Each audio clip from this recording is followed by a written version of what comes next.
Up in the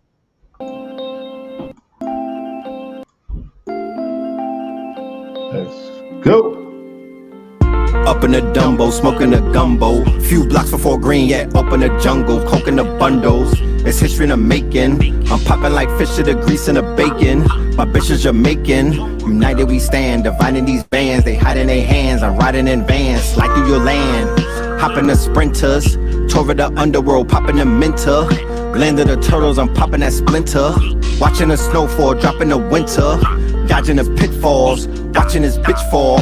And I still managed like Rich Paul.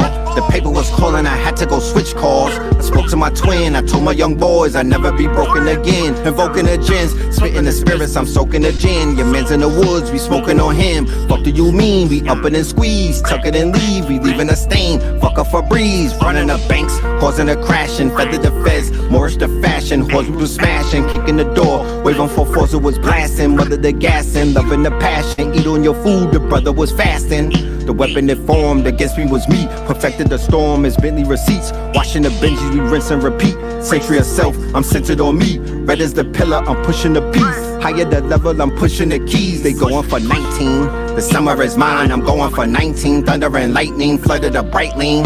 The hunger was biting, hunger was biting. Landed the turtles, I'm popping. Boom. Up in the Dumbo, smoking a gumbo. Few blocks before green, yeah, up in the jungle, coking the bundles. It's history in the making. I'm popping like fish to the grease and the bacon. My bitch is Jamaican. United we stand, dividing these bands. They hide in their hands. I'm riding in vans, slide through your land. Hopping the sprinters, tore the underworld, popping the minter. Landed the turtles, I'm popping that splinter. Watching the snowfall, dropping the winter. Dodging the pitfalls, watching this bitch fall.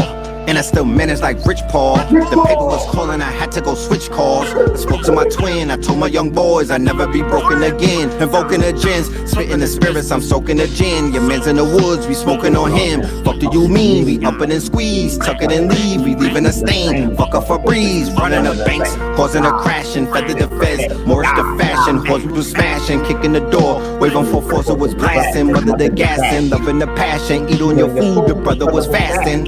The weapon that formed against me was me. Perfected the storm as Bentley receipts. Washing the Benjis, we rinse and repeat. Century of self, I'm centered on me. Red as the pillar, I'm pushing the piece. Higher the level, I'm pushing the keys. They going for 19. The summer is mine, I'm going for 19. Thunder and lightning, flooded the bright lane. The hunger was biting, hunger was biting, biting. Who gonna tell me where summer at? Fuck all that, bro. One of you, somebody gotta tell me where summer at, cause right now this shit is not even making sense. We definitely at the end of the Bible. What the God said? Fire and hail and. I got a verse for that beat right there. Boy, I'm gonna go back inside. I'm gonna go back inside. Somebody tell God this ain't the club. Stop smoking hookah up there. I'm out. This is New York. Fuck, I look like telling a nigga good morning. Fuck, I look like being nice, sweet, charming, and warming. Get the fuck out, New York. You ain't welcomed anymore. Get the fuck out, New York. We ain't feeling you no more. Back the fuck up. Move the fuck back. Back the fuck up. Move the fuck back. Back the We don't got the bombs right now. We got boom. Yeah, we gotta get the sound effects back. Peace to the family, peace to you and yours, peace to you and yours, peace to you and yours. Welcome to another episode of Third Eye Thursday. You are now rocking with the best. Yes, this is your host for the evening, Brother Red Pillar, reporting live and direct. Let me know how we doing on the vocals. Let me know how we doing on the vocals, y'all. Talk black to me. Let me know how we doing on the vocals. What up, Jefferson? Was really good with you. Was really good with you. Get the fuck out, New York. Yeah, that's for all you scary niggas. Get the fuck out, New York. Yeah, that's for all you bird ass niggas. Talk black to me, all right? The vocals is lit. All right, let's go. Let's do the roll call. I did my roll calls. I checked in already. You know New York is in the building. I need my sound effects. I'm talking greasy tonight. You know what I'm talking about? I'm feeling like talking crazy tonight. You know what I'm talking about? Yeah, let's do the roll call. Let's do the roll call. All right, KTL and the ATL. Shout out to KTL and the ATL. All right. Harlem in the building. Shout out to Harlem in the building. You've been waiting for part 2 of this mini lecture. Yeah, I've been too. I also been waiting for it. Yeah, shout out to Zion. Oh, that's a conscious rapper. Yeah, give him some names of conscious rappers. We got Spiritual Tony. We got Sauce God. We got Lizzie Jeff. Of course, don't forget the Twin Pillars, Red and Blue Pill, with them classics. New Hampshire, Rome, Georgia, Mobile. All right, we got Mobile in the building, the BX in the building, Sanford in the building. We got Hemet in the building, CTNY to the ATL in the building, Gainesville, Florida in the building, or Gainesville, Georgia, Athens in the building, Spartanburg in the building. You know what I'm talking about? San Francisco in the building. Yay, yay, for the yay area. Mobile, Alabama, Bed-Stuy, Do or Die, PGM, the DMV up in this, Philly up in this thing. Phoenix is here. Shout out to Phoenix in this thing. 10 Toes Down, Brick City up in this thing. You feel me? You know what I'm talking about? 10 Toes Down. NC is here. North Kakalaka's holding us down. You know what I mean? I won't ever even start. Yo, you notice I do roll call. I literally won't start the show until there's certain states that pull up. Have y'all noticed that? Like once I hear the lineup, once I know that the grid is connected, then I start. You feel me? Once I know that the grid is connected and everything comes together, then I start. I won't leave out certain states. You know what I'm talking about? That's just something when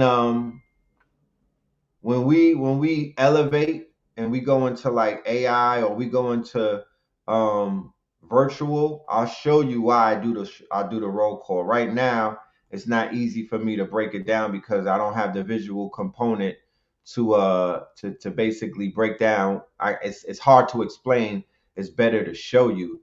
So we're just basically waiting for time or technology to catch up to our minds and whatnot.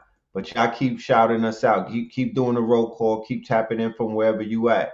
North Kakalaka. Look how deep NC be. You know what I mean? Look how deep North Carolina is. That's how we know we locked in. You feel me? Canada in the building. Shout out to Canada. Salute to Canada. Canada was really good. We're gonna talk to Canada tonight. Shout out to Canada. People are learning a geographical lesson. You know what I mean? There's people who did not know that Canada and New York were bordering each other, right? Now you're learning a history or a social studies or a geographical lesson and whatnot. People is like, how the hell does a fire in Canada affect the air in New York? Well, now you come, bring your ass, silly ass boy, come and sit down. Bring your ass back to school. Montreal and Plattsburgh, New York, are definitely touching. They're kissing cousins. The Niagara Fall, or what TH3RD calls the nigger falls, right, where they committed atrocities by beheading our chiefs, our clan leaders and whatnot, and they call it the nigger falls. You know what I'm talking about? Yeah, that borders New York. I'll be trying to tell y'all, when they send people up into the mountains to do bids, when they send us to jails and whatnot, they send us all the way. You could drive 14 hours from New York City and still be inside of New York State, right? And be on the tip where you cross the border and go into Canada. 14 hours. I could drive 14 hours the other way and I hit Atlanta. So that just goes to show you how big, how humongous, and how long, pause, the New York State is. And they got jails all up and down every single of those little towns that I just said. Along that 14-hour run is all prisons and whatnot. We are the most heavily prisoned, quote unquote, jurisdiction and whatnot. North New York City. North Dakota, shout out to North Dakota. B-More in the building. Shout out to B-More. London, UK. Shout out to the London Massive Dem. You know what I'm talking about? Shout out to the London Massive Dem across the pond in it. You know what I mean? Shout out to the London Massive Dem. You know what I'm talking about?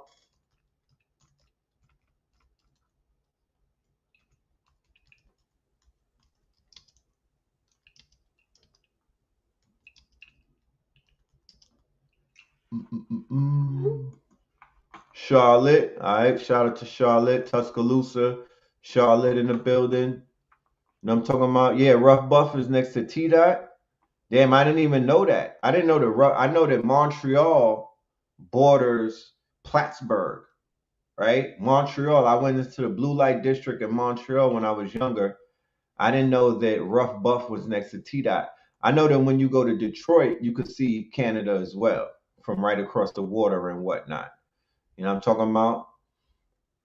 Ogdensburg, New York. Yeah, that is a prison near you somewhere. You up there and shit. You know what I'm talking about? AC in the building, Georgia in the building. You know what I mean? Philly in the building, Bronx in the building. All right, Wichita, Kansas in the building. Southwest Detroit is in here. All right, Long Beach here, Macon here, Naptown. All right, yeah, Northwest DC. Somebody talking about where's Ahku. You need to slow your roll, sis. We just getting in here. Like, what are you doing? We're doing a roll call. The brother's gonna be in the building when he gets here. You know what I'm talking about? But he's here. You feel me? But let us do what we do, and then let's practice patience. I know we in the quickening and whatnot, but we in the building, we good. You know what I mean? Get your pens and your pads and whatnot. We're gonna have one of those shows tonight. I'm sure that you're gonna have to take a lot of notes because we're gonna get really into it. There's a lot of stuff going down right now. And I don't want to waste anybody's time. I don't want to keep anyone waiting and whatnot. That's one of the reasons why I decided to start early tonight versus one of those late night shows that I like doing and whatnot. You know what I'm talking about? So I'm going to just go ahead and open up the line for my guests. So without any further ado, I welcome to the platform, Know the Ledge, KTL, one of our KTL alumni, the one and only Ra Ahku up in this. Boo, boo, boo, boo. No sound effects right now. We gotta make our own music. Peace, God. Peace, everybody. Peace to the God. How's everything doing with you, King? Lovely, man. They could be better, but they could be a lot worse. That's how I see things. You know what I mean? They could be a lot better, but they could be a lot worse. So I'm happy when my kids eating. You know what I told somebody the other day, and somebody was trying to question about my because I'm out the way and whatnot. Sometimes they want you to always be in the way because they want to feed off of your energy and whatnot. But I tell people, I pray that y'all are in the same place where you could just be out of the way and receive some of the most love that you could ever receive, because the type of love that I could get inside my house, I can't get it outside my house. The type of love that my child gives me, I can't get that shit at in the West End. I can't get it walking around the mall. That love that people run outside looking for, sometimes it's right in your house. It's right next to you. You know what I mean? Spend some time with them little ones and whatnot, because you can't make up those days that they growing in them, the months and them years. You can't rewind the clock on that. So be grateful that you could feed them and spend a lot of time with them, and you'll really know what love is. Oh, I know what love is, boy. There's an attachment that I got to my children is unbreakable by anything or anyone. Because that's you recreated yourself, God. I seen a young God, and God has said, you created yourself. You feel me? When you look at them, you looking at a time machine. Man, both of them carry my best and my worst. That's a damn true. Yo, my son is teaching me some real karmatic life lessons. Yeah. That I be having to go in the bathroom sometimes and just look at myself in the mirror like, this is your lesson, bro. This is your lesson. But they coming back. They coming back, and they teaching us a lot of things that we probably could never learn from a book. You could only learn this through life experience. Man, you only learn real love when you have kids, man. That's a super fact. Somebody, they believe that they really love their spouse. But, here goes an extreme example that demonstrates the fact of the matter. You love your spouse. You'll die for protecting your spouse. Good. If your child were to grow up and y'all have a disagreement, and this child as an adult shot you and you didn't die. Right. You still love this kid. You don't want to see the police cart them off. Right. You don't none of that, right? Let your wife shoot your we see how much we see You'll how be much on the stand like you Gunner, love her at right? You'll be pointing like she did it. She did it. that. Look, we'll see how much you love her and how many chances you give her after she shoots you. After she shoots, that shit go out the window. The love you have for your children is comparable to no one. Facts. To nothing. Super facts. When you functioning properly though, we gotta throw that one in there because everybody's not functioning where their mental health is not where it's supposed to be. And when you function in a level of homeostasis and when you're functioning how people purport to be functioning when they doing the work, when you're doing the work, not to say no, I haven't met a perfect person yet. I haven't met an incomparable person yet. I don't even know what that is on this planet or this existence that we're in. However, I met people that have been doing the work though. So once you start doing the work, you move certain things out the way to whereas you could be able to experience what it is that the brother's talking about. You feel me? So how you been, first and foremost? I haven't seen you on the platform in a while. I know me and you've been chopping it up whenever we get to chop it up. But the family want to know how has Ahku, the motherfucking cosmophysics God, how have you been? How have you been maintaining since the beginning of this calendar year, this fiscal year of 2023? Well, first let me make a remark about that hat. Okay. Yes. Thank you for the hat. I'll receive it from you when I see you. I got you. I got you with the crown. Yeah, I like that crown. All right, now, since January, well, the year started off slow because at the end of last year, I increased the prices for the fee for my session. As you should. It started off slow, and I wanted it to slow down because I was overwhelmed, and I felt that was going to remain pretty consistent for a while. But as soon as them taxes hit, it's business as usual, and I'm busy as hell, man. Right. Yeah. Welcome to the club, brother. I'm swamped with work, bro, to the point where I don't go outside. I'm almost like locked. The work almost has me on a community service type of time. Like I gotta punch in if I want want to or not. So yeah, this is a high level of servitude that a lot of us are in right now. We're grateful for it, however, but work is work. You know what I mean? Work requires the burning of energy. It doesn't matter if we're doing it and we love it and whatnot. The shit is still work. But I would rather be doing this than doing other things that, certain types of work that I see other people having to do in order to remain at peace. Lord, I'm grateful that there are good times and hard times on this planet. Factory. When times aren't easy, business is excellent for me. Right. When times are easy, business is slow. Right. Okay. So even, I don't You're wish a chaos magician. but the inevitability of it is that we're gonna run into problems. And I notice as an astrologer, the trend that sends people looking for counsel under any circumstances, whether it's a psychiatrist, a psychologist, a counselor, or whatever. But wherever Saturn sits in the chart, right, is what's troubling people. It's called that flight. It's the flight effect. So I've been doing this specifically for more than 3 decades professionally, and since business has been good, I noticed I can just follow. So I can pretty much answer the phone and tell them what their problem is before they even say anything. Facts. I already know what you mean by that. Mm-hmm. Like I was saying a minute ago, especially as a Scorpio, you're a chaos magician.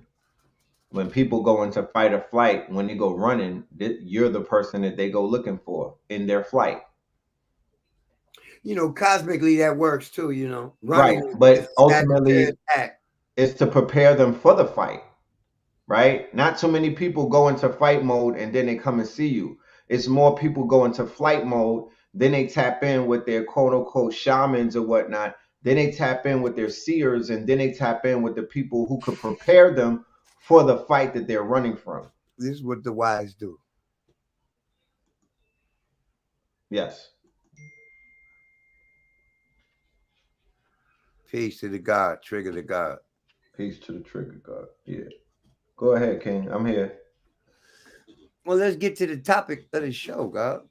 Yeah. Let's get right into it. You know, when you told me what the topic was going to be, I was like, you know, I need to study astrology. You understand?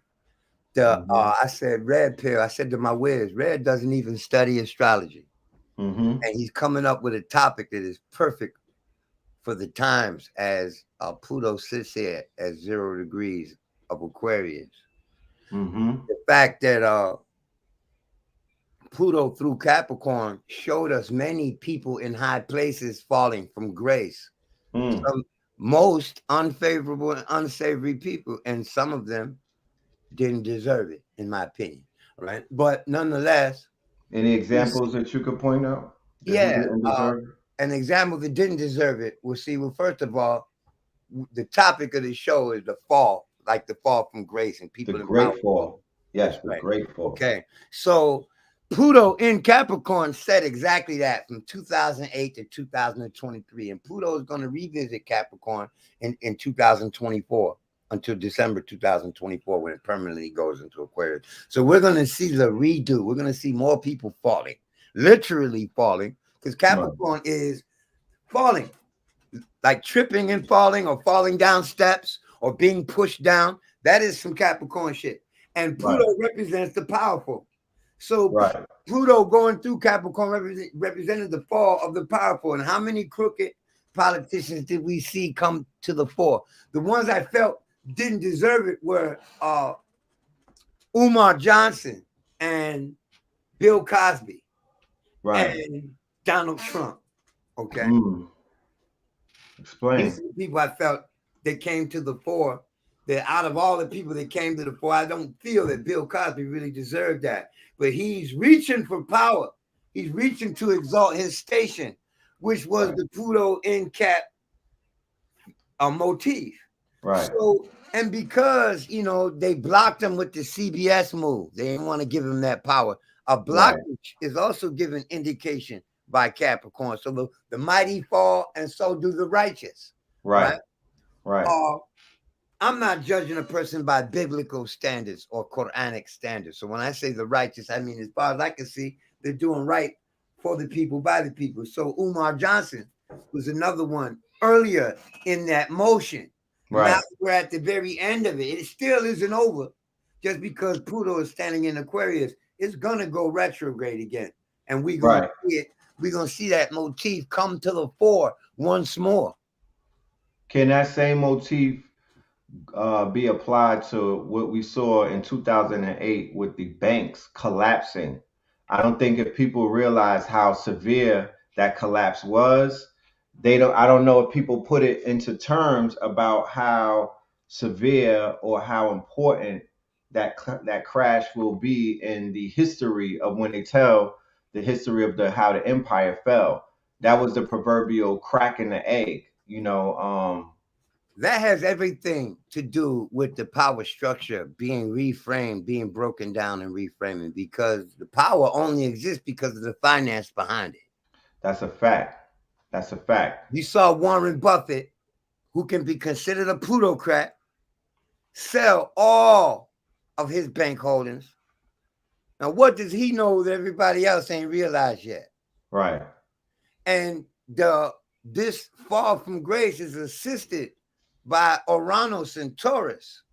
So that trine from Pluto to Uranus easily facilitated the financial upheaval that causes these banks to fall. Right. Specifically, when Uranus got into Taurus, that aspect of the situation of the fall from power started to include the money framers. Right. Thus, we saw the stabbing up. That dude got stabbed, and another Bitcoin dude got killed, shot to death. Right. One dude found stabbed, one dude found shot. And they just recently found a billionaire dead. Exactly. A Bitcoin billionaire. Okay. They definitely now, people need to understand, I'm no great conspiracy theorist, and I don't feed into most of them. Right. But I've been doing my research. I've been looking. The last time the rich were put in a position where they better get with it or lay down or get down or lay down.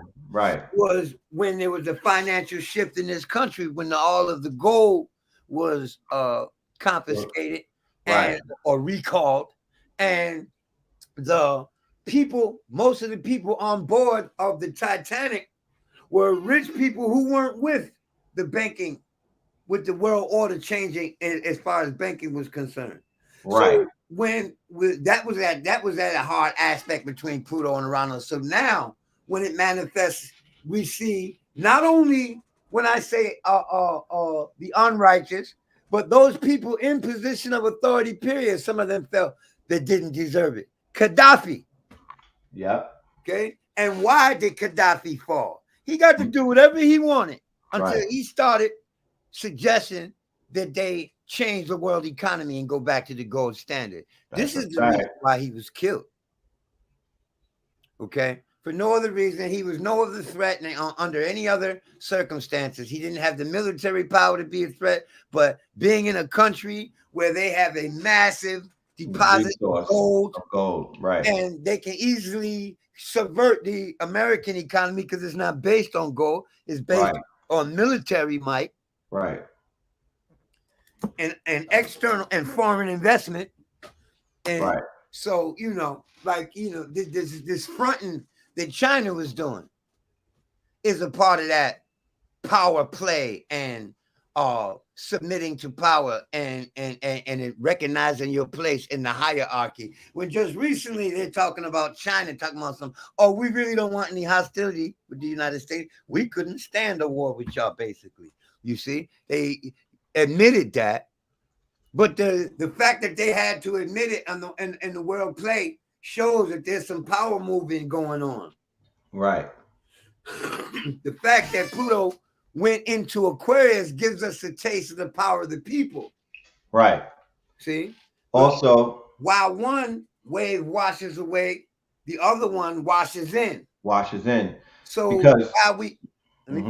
while we got that power surge, that power shift happening in politics, this empowers the people.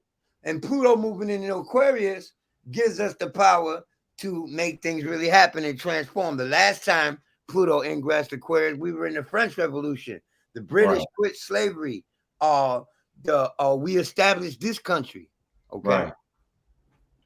And we have to factor in the point of you saying one thing was being ushered out while another thing was being ushered in, and timestamp it in the year of 2008, because that year is of enormous significance, because the illusion of change, or the illusion of a reset, was Barack Obama and his administration and his presidency. We are mature enough to admit our faults, and we are mature enough to admit that we completely missed what came in the form of hope and change. And that was the white paper from Satoshi Nakamoto in 2008. In the month of Scorpio, on Halloween, is the day that he dropped the white paper on Bitcoin. So the perspective that we have is a different perspective from the person who bought 100,000 of the Bitcoins in 2008 and began to prepare themselves for sovereignty, because they read the white paper and they understood completely what it meant. And they witnessed the falling of the banking institutions, and they were of the right mind, or the sound mind, to see that there was a shift taking place. And they basically went ahead and were the early investors. There's a day in history called a pizza day, and they celebrate it every year. And that's to commemorate the day that somebody paid 10,000 Bitcoins for a slice of pizza. Just to show you how, quote unquote, affordable, I won't say cheap, but when it came out, it was basically very affordable, to the point that somebody had to pay 10,000 Bitcoins for one slice of pizza. And now you get $10,000 for one Bitcoin. But what I'm saying is, I'm giving you context to, there's one person who's paid that much for a slice of pizza, right? But there's thousands of others who never bought a slice of pizza with 10,000 Bitcoins. And for a slice of pizza, the amount of Bitcoins that they bought a pizza store's worth of Bitcoins, right? So there's individuals right now as we speak from 2008 who prepared for today, right? So they're looking at the world through a whole nother lens compared to the lens that people are missing, that are looking at the world, who missed the plane, who missed that train, and who did not get on board in the time. They were not in of the times. This community wasn't in the right time during that quote unquote evolutionary period. We were somewhat distracted. We got our minds right a few years later and whatnot, and was able to catch on. But imagine if we were to catch on then. So I'm just saying, from a perspective standpoint, not us personally, but there's people in this world who benefited immensely in that '08 shift when Saturn came in. Well, those are the people that recognize opportunity. I'm one of those people. Back in 1999, this little Chinese guy was about 4'6". Yeah. And I don't know if he was Chinese. I should say Asian. All right. Was running around. We had a warehouse where we were making T-shirts, silk screen and T-shirts, and we in that warehouse district. He was going from warehouse to warehouse, selling shares of a browser. Right. For $10 a wop. And my man was like, yo, what you think? I was like, nah, $10, don't buy that shit. You ain't trusted. 3 years later, them shares were worth hundreds of thousands of dollars. And me and my man was boxing over that shit. You was the one who said don't buy. No, you was the one. You did. So I'm one of those people that saw exactly how the ignorant of an investment will blow up on you. Right. And we just gonna keep it real, you know what I mean? Like, people be lying to themselves, but as much as you gotta understand, Pluto and Capricorn entering Aquarius is a big power shift from the administration to the people, right? Right. The administrative governing body to the body of the populace.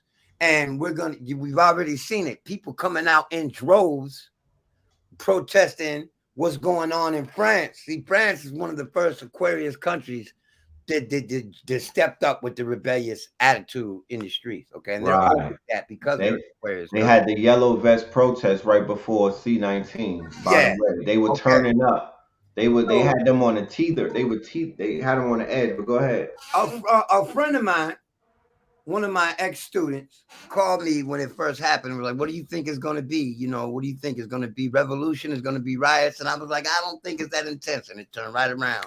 I was dead ass wrong. Turned right around, and now all these demonstrations. January 6th, the rundown on the Capitol. The Capitol building. That's part of the fall of power. That shows that a collective, that a core group of people are becoming discontent with the way things are being run. Right. Okay? And when you storm a Capitol, that is a coup d'etat. Yeah, it could have got that far. Right, but it's an attempt on a coup d'etat at the Capitol. There's nothing else that comes out of that but a coup. America doesn't believe that it can happen. That incident right there showed them just how much they were sleeping on the freedoms that people love in this country. Okay, that's a fact.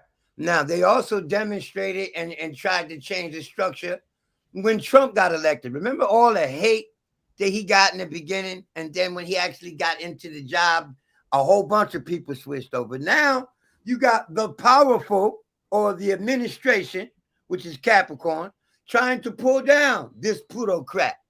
Right. And, you know, he's like I'm running again. They're not going to let him be president again. I'm telling you right now. Don't bet on who's going to be president if you're betting on Trump. They are using him to pull a bunch of votes. Right. So when they push the person out there they really want out there, he can throw all them votes on him. Right. Okay. So, and this is part of the power play. And it has to get worse before it gets better. Because my bet is DeSantis all day. People ain't going to wait.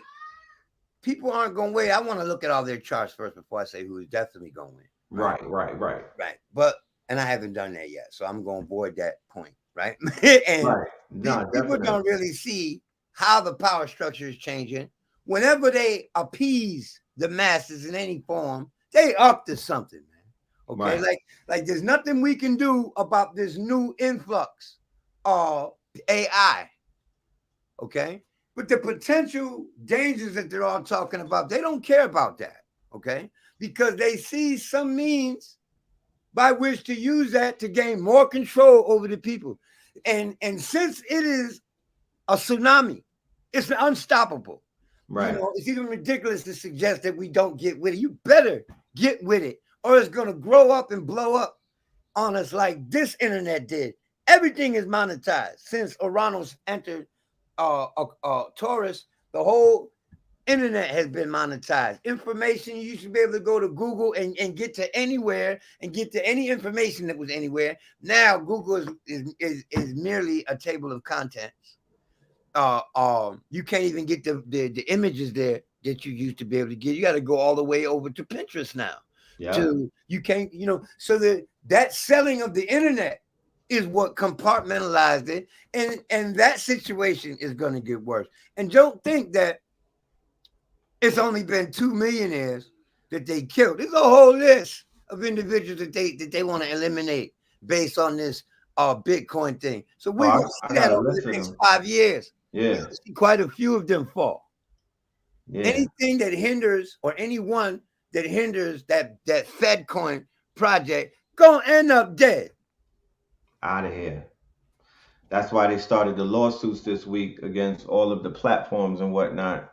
They're rolling out their digital dollar. And then when they roll out their digital dollar, everybody who was getting anxiety because they didn't have Bitcoins for years now are going to go through another anxiety attack, because they're going to be like, damn, I shoulda, coulda, woulda. It's called FOMO, you know what I mean? And it causes anxiety, and it makes people, you know, it could cause sicknesses and mental health. So I just, you know, I've been conducting classes with my good brother Chicago Crypto Block Bully on our Patreon, and we have a nice student body, and we've been getting people prepared with not only the precious metals and whatnot, but getting them back into the cryptocurrencies, but teaching them something called technical analysis, you know, and that's to use a formula and a science, because speculation, you will not win in this game based off of speculation. That's almost like horse betting at this point. Well, you have to know the game to play the game, and the older the game gets, the more complicated the rules become. All right. Yes. This is Pluto also represents evolution. Okay. Yeah. So if Pluto's transit through Capricorn not only talked about the fall of people from power, it talked about why they fell, because they refused to evolve and they weren't able to keep up with the changing rules. But what I was saying about Trump is, now that he wants to run again, if you pay attention to the news, there was an occasion where Biden was like, oh, he'll never be president again. We're doing things right now to make sure he never becomes president ever again. Right. So that right there was a cue. It was as much of a cue to the people as to what they're doing. Right. You see, whenever they talk about they're not going to let, then they mean they're doing everything in their power to not let, including the underhanded shit. Just like when Kennedy made the announcement on the news back in Vietnam and said there are no ground forces in operation in Vietnam. Right. That was absolutely true. What he didn't say was, we got all kinds of CIA wrapped up over in that motherfucker. You know what I'm saying? With military support, you dig, supporting the CIA. He didn't say there were any ground troops making any invasions. That was true. So whenever they say something that is true, there's 99 details that they done left out. That's right. Okay. That's right. You got to see that's how political to jargon. yourself in this electronic monetary age. Do not think that the Bitcoin blew up and the United States government in 6 months just came up with a plan to counter it. This has been in the makings for years. Yes. The forest fires in Canada are part of the same thing, because Pluto is not going to stay in Aquarius. It's going to go back to Capricorn. And that right there is about putting restrictions on the people in order to create a great change. Canada doesn't have any major cities. Right. A nation can't thrive with all that land they got without cities. You understand? There's no great economy being generated there. So what do? They burn down all these trees, making way for people to live and making it inconvenient for those that depend on those woods for survival to now we'll have to move to the cities. You have to look at the long range effect of what they're doing, because what they're doing, burning these trees down, for whatever they say, they got a plan in place that ain't gonna reach fruition for 10 or 15 years.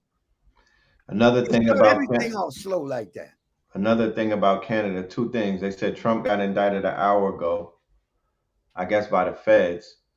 And another thing about Canada that we have to keep in mind is that they're owned by the crown. So is the United States. Really. Yes, but Canada uses their currency and got the queen on their money and shit. Yeah. When they had the coronation and they had everybody coming in with their flags, they had Canada as in the front of that line. King Charles, who's November the 14th Scorpio, so he's the Scorpion King. He's the one who did the keynote speech at Davos when they introduced what was called the Great Reset. The Great Reset is all of the G7, that's all of these quote unquote countries coming together underneath Klaus and them. That's BlackRock, that's everything. And that's what they reset with this economy. That's the reset. That's why the fiat is dead and they're going to digital. The reset is the C-19 was a part of the reset. The job market is being reset. Government is being reset. They're introducing something called they're resetting corporate America. The whole corporate America structure has been changed into a stakeholder formula versus a shareholder formula. It's coming from the top down. That's why you see the thing called the DIE, this thing that's having all of these companies embrace the rainbow agenda, or what I would call the upside down rainbow agenda, the backward spectrum, or the other side of the spectrum for that matter, not to take anything away. I'm looking at duality when I see that. But that agenda that's being pushed through corporate America, where they're embracing everything during this Pride Month, that's coming from the top down. Everything is a part of this. So their whole thing is about carbon emissions, right? It's tied into climate change, because that's all you're going to hear them start talking about after this thing that went down in New York. Climate change. We have to stamp out the carbon emission. We're looking for net zero carbon emissions by 2030. These businesses have billions and trillions of dollars in order to pay people to become eco-friendly. You know what I'm talking about? Yeah. They want people to switch to the electric cars. They want to stamp out the carbon footprint, whatever that means, and however that may resonate to people. That is number one on the agenda of all. That's what it all boils down to when you're looking at all of these quote unquote corporate structures that are coming together, and their ultimate goal is to have the people or the world underneath a socialist system where it'll be universal basic income. Everybody's going to get they say that the punchline is you will own nothing and you will be happy. Well, as long as people can eat, they're content. As long as people can eat, they're content. So they understand that. All right. They'll have the entertainment through virtual, they'll have all of the entertainment that they need. They'll have all of the trinkets that they need. They'll be able to be fed. But they saying that they want to cut down the carbon emissions. They want to cut down the, but look at the carbon. Look at all of the carbon right here in New York. See, they have good reason to lower the carbon emission, but climate change ain't responsible for that.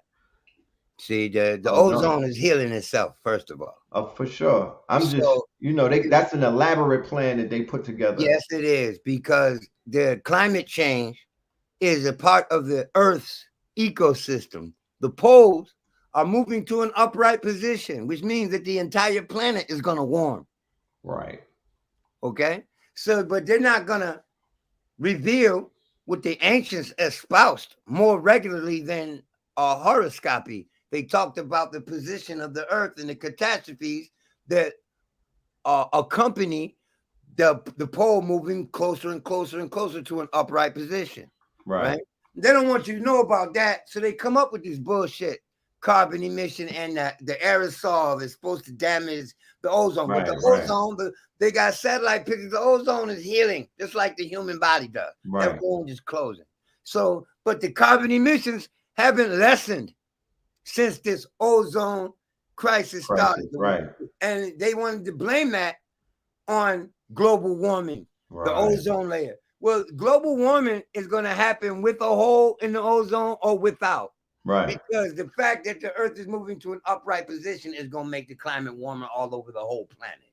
Right. Okay? Thus, it's been getting warmer since the last ice age. Okay? Constantly, steadily, unstoppingly. See, and this is what they taught us in the 70s when I was in school. It's just a recent thing now that this injury to the ozone layer and the environment comes to the fore because of all of these ecological movements that have been going on. Right. Okay. This has a lot to do with Uranus Centaurus. Okay. Now, the way to keep the people easily governable is to keep them in fear. That's right. Every 20 years, they generate an apocalypse. You see, you remember that 2012 bullshit. Right. Y'all asked me about that in December of 2021, and I was like, 2012, and I was like, look, man, we don't see no great difference. It's not even going to be a difference. The differences that we see are going to be the differences that have been happening all along. The Earth's position to the galactic center ain't got anything to do with the ecology of this solar system. You see, the sun governs that. You know? When they say the apocalypse is to know, right? In all actuality, it means a grand revelation, right? A revealing. Right. So in 2012, the context that they put it in is that there's going to be a great catastrophe. Right. No, I know how they done went now to the meteor scare every year for the next 20 years. Watch what I'm telling you, man. Right. See, because I'm damn near 60. I done seen it twice cognitively. Right. So it's going to happen again. And it ain't even 2 years out the making before that becomes a really big hoopla. You see, because they need to keep the people focused on shit that ain't never going to happen so that they can do what they need to do. Because naturally, people are good natured. People want peace, pejorative, the majority of the people. Right. So they cannot function in the world in a truly peaceful world. They got to keep the people off balance with something. And the easiest way to do that is to instill fear. Because they are the officials, they run the sciences. Whatever they say, the majority of people are going to take into account, take it as weight, as a weighty word. That's right. That's right. Because the people are sheeple. You know? Yeah, the carbonate fearing is the people, indeed. Definitely. I would say ever since 2012, moving into where we are in 2023, the apocalypse definitely happened because people are more in the know now than they were before. There was a day and time when you did not have access to all of the world's information right at your nose tip in your hand.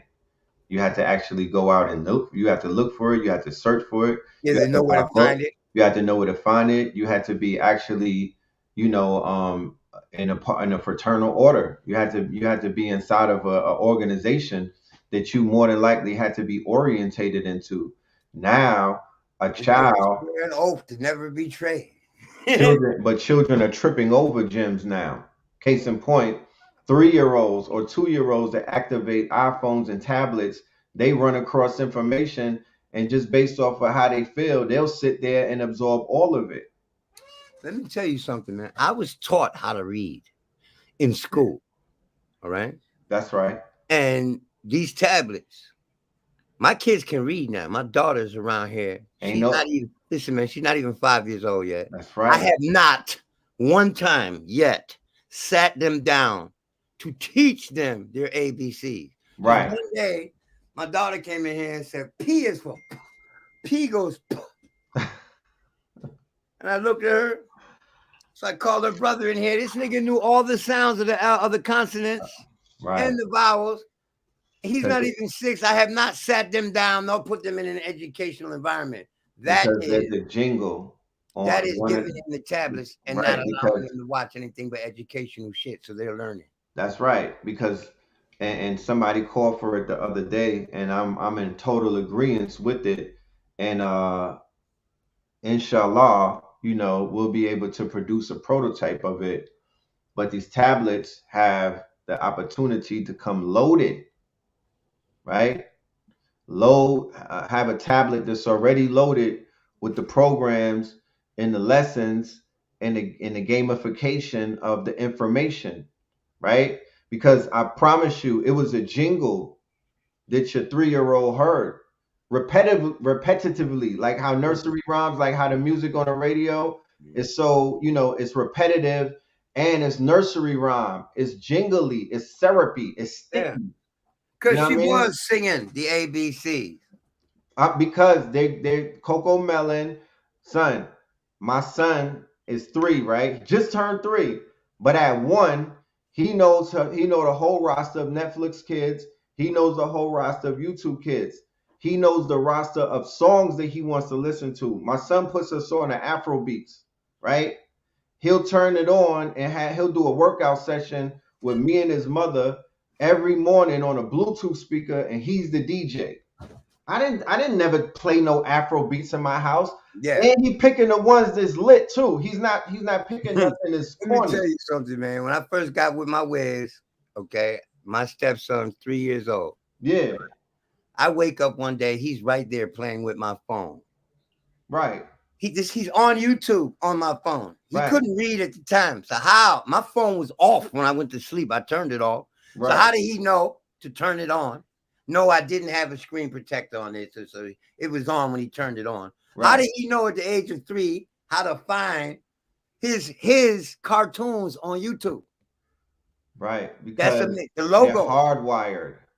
They're hardwired. Yeah. When we say that the children are digital and the parents are analog, we're not saying it to just say it. Like, they're hardwired. They already have, the system is already inside of them. It was passed to them genetically, man.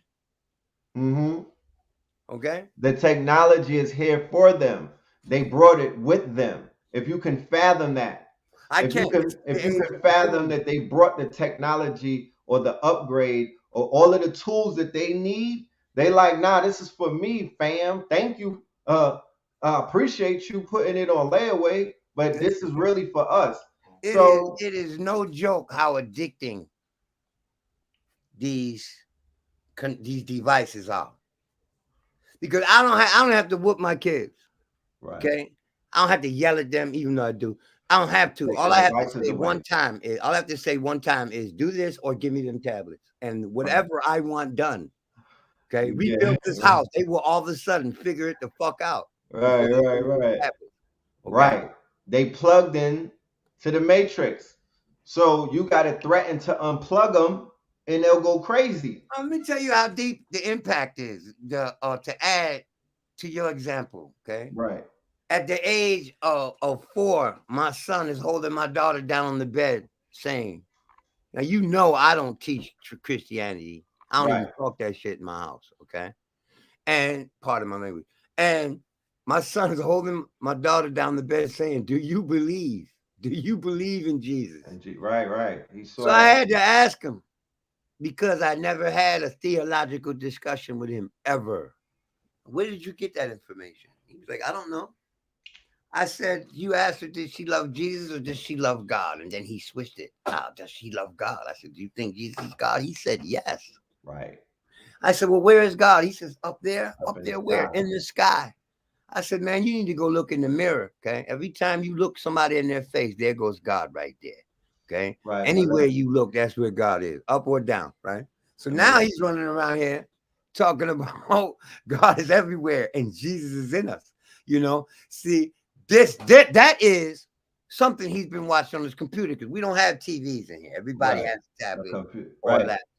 But people be like, yo, I don't got TV no more. I only got a tablet. So, okay, you went from 500 channel to 5 billion. But check this out. Where me and you right now? Online. Where is online? Well, let me rephrase that. We're in front of our computers. Nah, you was right on it. You was getting warm. Well, the cyber world is no place. It is someplace because What are you talking about? The servers? Not necessarily the servers. We're in the cloud. Yeah, okay, I can go there because in the virtual world, that's where you at. We in the cloud, brother. Where did Moses, when he was on the mountain, right? And he came down from the mountaintop. Where did he receive his instructions from? At the top of the mountain. From the cloud. Oh, I see where you're going. When people run into you in the real world and they see you in the physical flesh and they was only used to seeing you in the clouds, do they look at you and react to you like, damn, this nigga's coming down from the cloud? They treat me like that, man.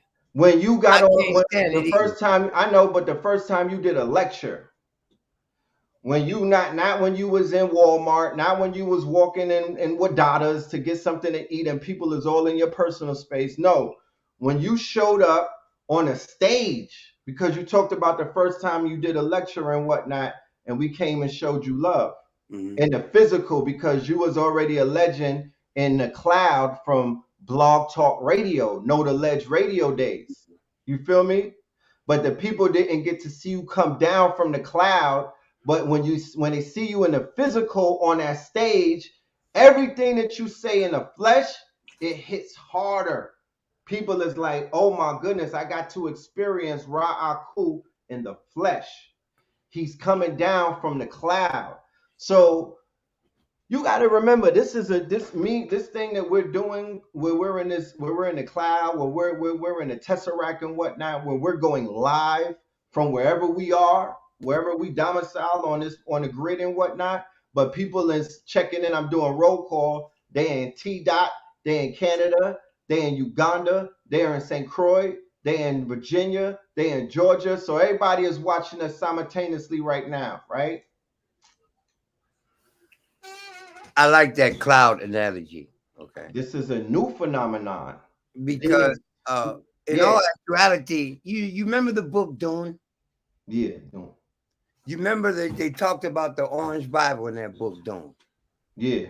And then one of the commandments that they first elaborated on was thou shalt not create a machine in the image of in the likeness of man's mind. It's too late for that. Yeah, this was 1965 that this book was written. Right. Nah, right. Yeah, all right. So now, you're going to see that movement before Pluto moves out of Aquarius. It's going to be there for 21 years. You're going to see a dynamic power shift from the hands of those in authority to those of the people at key points over the next 20, 25, 24 years. Yeah. Okay? Power is going to be presented back to the people. They're doing everything now. And they started well before Pluto was in Capricorn to make sure that by the time Pluto got into Aquarius permanently, which is 2024, right, that they have a grip on the people. I am of the mind. This is my theory. This is my conspiracy theory, because they never do anything for the people. Everything they do for us is to bring us deeper into the snare of their jurisdiction, right? So this AI thing that comes out of, because they saw how easily they could lose power. Did you see how they reacted to the Trump demonstrations? Had federal agents out there grabbing people off the street, catching people on film, using the surveillance on the phone to find them people later. Right. Yeah, you can lock in on them right now and follow them all the way home. We don't even have to put personnel out in the street anymore. They can do it all digitally. We could just do it like that. Made the statement that the job market is changing. It is so slight right now. Wait until that AI mechanisms that they generate, that they create, become affordable.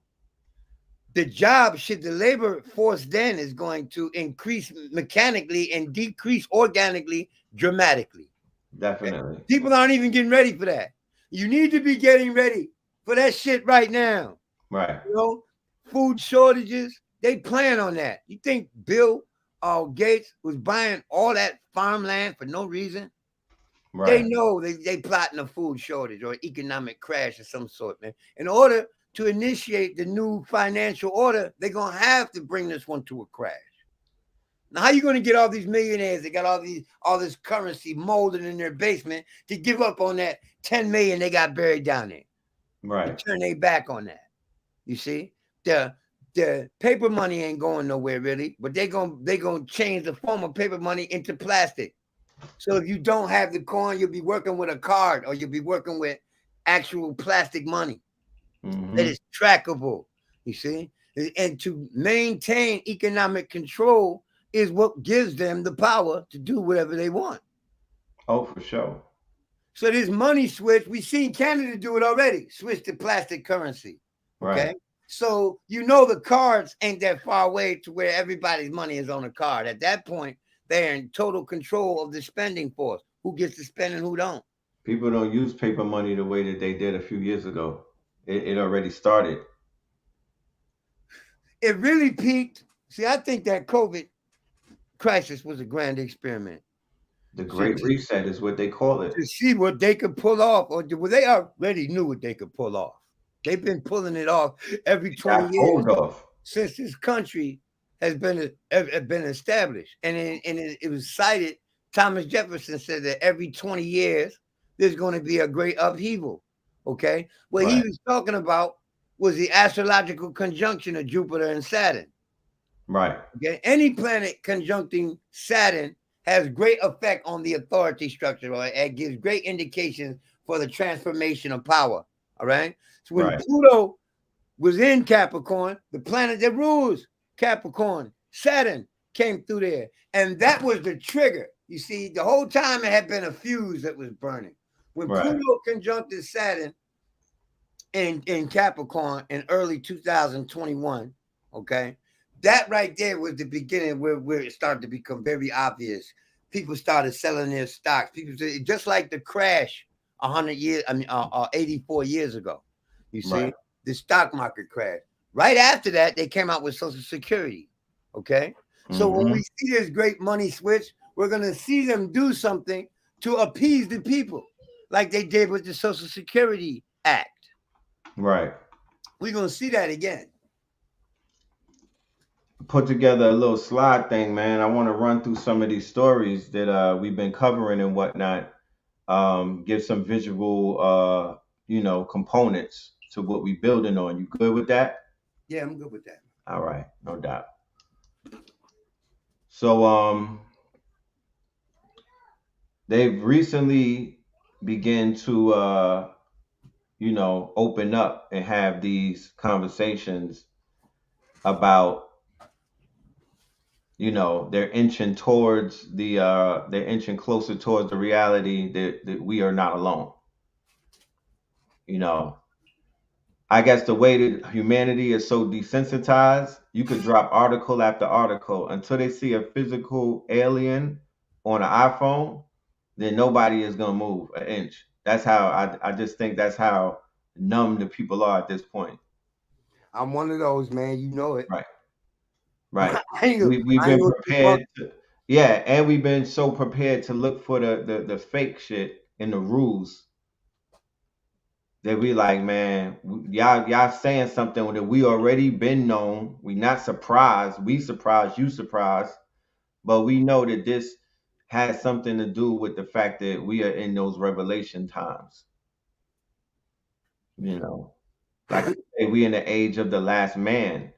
So whether it be we're gonna have to accept the fact that we live with another life form, or AI is gonna rise up to be smarter and more intelligent human, and our children will. That's why they master in phones, because when they're 20 and 30 years old, they're gonna live in a reality where they're humanoids on the planet. People have Neuralink chips in their brains, and they're bionic and they're enhanced. They're going to be living amongst transhuman people. They're going to be living amongst children that were cloned and born in labs and all kind of things. Yeah. So this is the last age of man. Me and you are going to be the last ones to where we was like, yo, we were here alone. After this, it's not going to be like that. I feel like that now when I talk to the younger generation, and these dudes don't even realize they've never used a dial pad phone, never even seen one. They don't even know what that means. I can remember when I was 16, 17, 18 years old, I used to memorize phone numbers. You know, I had 49, 50 phone numbers in my head. Now I don't have 2. I just talked about that on the show, the last show we did. And I also asked people, how did this even occur? No one had this answer. I said, I used to go out of town. I was in New York. I was in Brooklyn. I would go to Atlanta, or I would go to Philadelphia to like the Greek Fest, right? Where it was like the Freaknik of those days. And people in New York would tell me what I was wearing in the club all the way in Atlanta. Like they had Instagram or something back then, but they didn't have Instagram. But people knew your business like they know Instagram these days. I'm like, how did that happen? Well, can't nothing beat the grapevine, man. I know, but was we sending pictures in the mail or something? I'm trying to remember. Like, how did pictures move around? Yeah, well, we used the mail. There was no instant. There was no email. I don't know. But what we had back then was long distance telephone. So the only way they could have known in Georgia what you was doing in New York is if they were talking to somebody in New York when it was watching you, or they knew what you was doing. And everybody was on the phone. You know, it reminds me of a practical joke I played on a friend of mine a couple of years ago. All right. I was in Washington, D.C., and my friend was in Manhattan, and we were on the phone. And a mutual acquaintance walked into the restaurant that he was in, and she was not aware of him. And he told me about her. So I called her on the phone right then and there and said to her, are you standing in a restaurant? Just to mess with her, right? Are you standing in a restaurant wearing a red dress and all that? She was like, yeah. Are you here? I'm like, nah. I just saw you in a vision. Man, he was going. She was super spooked. She was going, but we were on the phone. You see, we were on the phone. So a situation like that seems more likely. Right. When I did the eclipse show on my live on Instagram, I talked about a massive fire happening in this year. So now that they burning, I didn't do the tracking to find out what day, but I just said watch as this year unfolds when I was talking about that eclipse, because Mars was in Cancer at the time. And the last time Mars was in Cancer, the fire in South America was burning. Right. And we just had the eclipse, and now this fire is burning. So you look, and if you see the pattern, you'll recognize the potential, and you'll be able to predict what's going on. Okay. This is the second forest fire. There's going to be another one before the year is over. Okay. There's this thing, you know, they want to build that pipeline from Mexico to Canada. They never abandoned that idea. Right. What are all them trees going to be there when they want to build communities and cities off of them roads? They need to get them trees out the way. So they're doing it now when it can be done the cheapest. Right.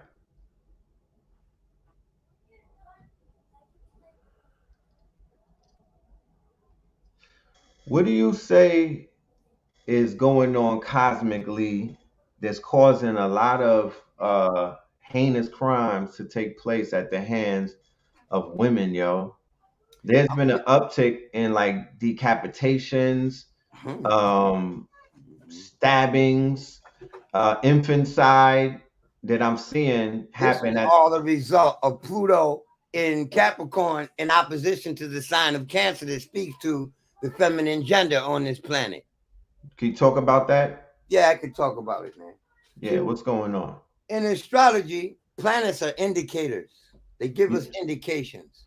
And the rules are that geometrically, anything that gets caught under its rays, 90 degrees, any 30-degree fractal, is going to be affected by that planet. Right. So when a lot of astrologers don't believe that planets aspect or have a reach or an effect or an indication to make on signs that aren't holding planets, this is not true. The sign that opposed Pluto was Cancer. So Pluto opposed Cancer changed the power dynamic with women in this generation. Okay, you saw mothers killing more kids too, than just killing their husbands and things of this nature. That's a fact. And the crimes against children are increasing because Pluto is moving into Aquarius, has moved into Aquarius in opposition to Leo. So we now, while Pluto's in Leo and opposing Leo, while the sun moves to any place that aspects it, whether in good or bad aspect, we're going to see highlights to atrocities involving children. And the gay movement, okay, Pluto moving through Aquarius is going to be a hard knock school for them, because being a majority, their effect on the populace is now going to be determined. It's going to go to one extreme or the next. And I ain't got them having the power to cause a mass conversion to that frame of mind or to the tolerance of that activity for a long time now. There are too many countries that are not signing on to that, speaking against it or moving against it. Right. Yep. I talked about that on the last show as well, and whatnot. What's your thoughts on this sister right here, good brother? You a New Yorker?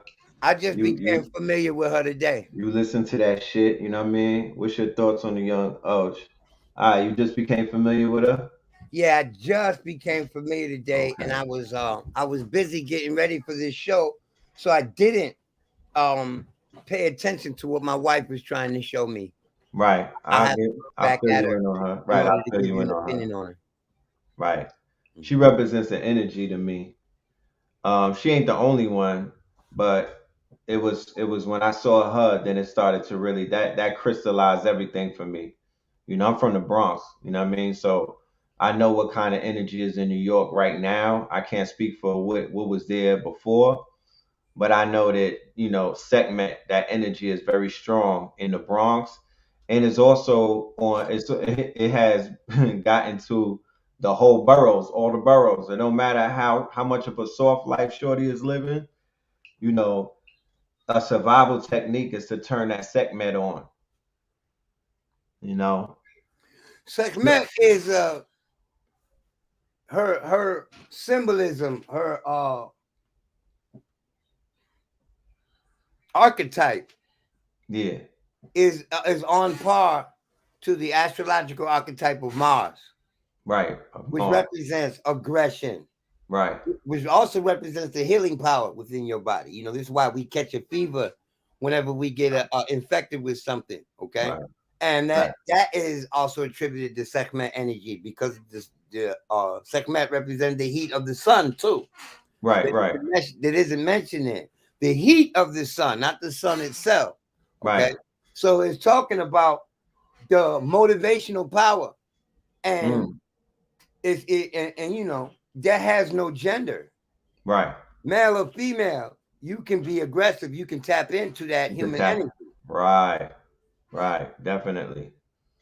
You know, it goes both ways. Yeah, so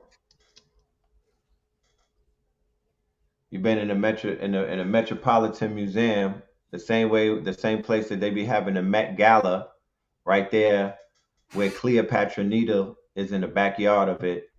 They have these sculptures, these Sekhmet sculptures. It's about 6 of them in there. When you touch it, you can feel the energy of it.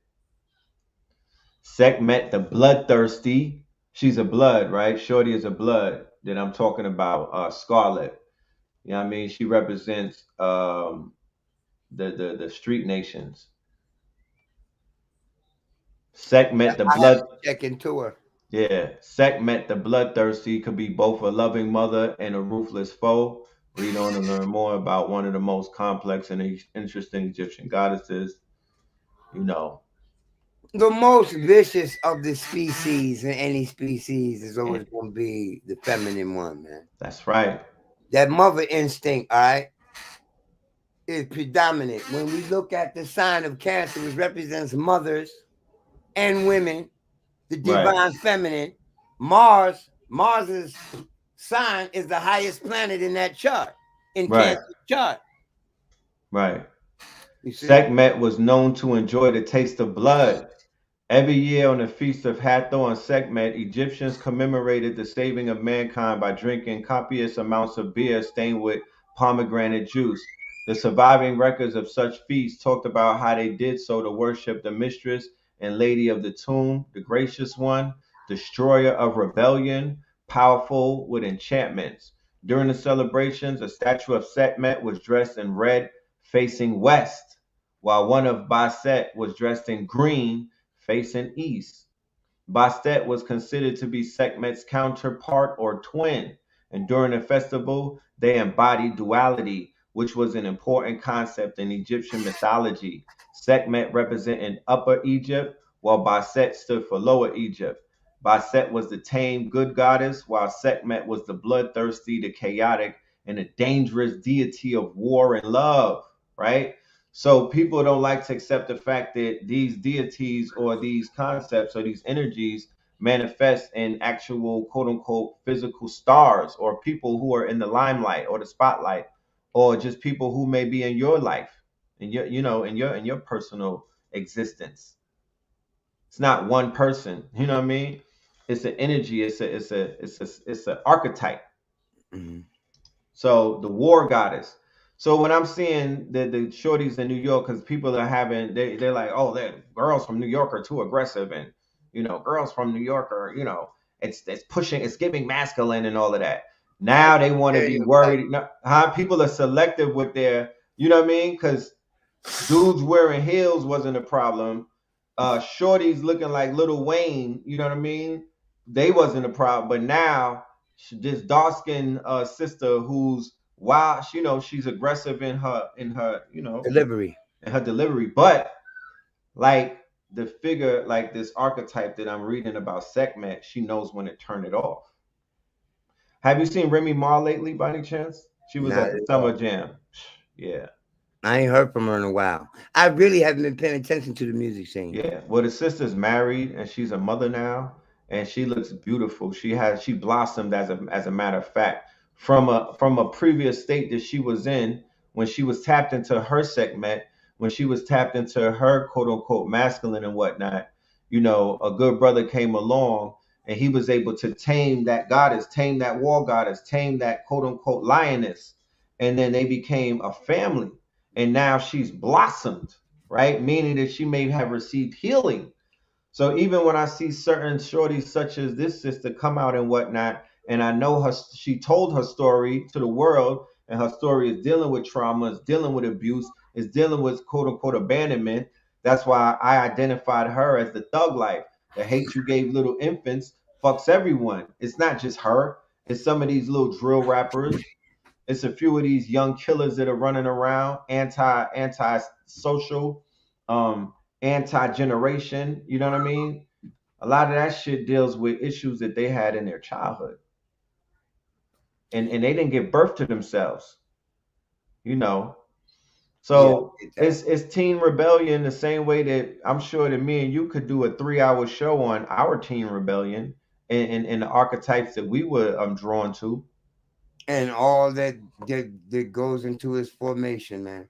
Right. This younger generation doesn't really see how they're being strung along.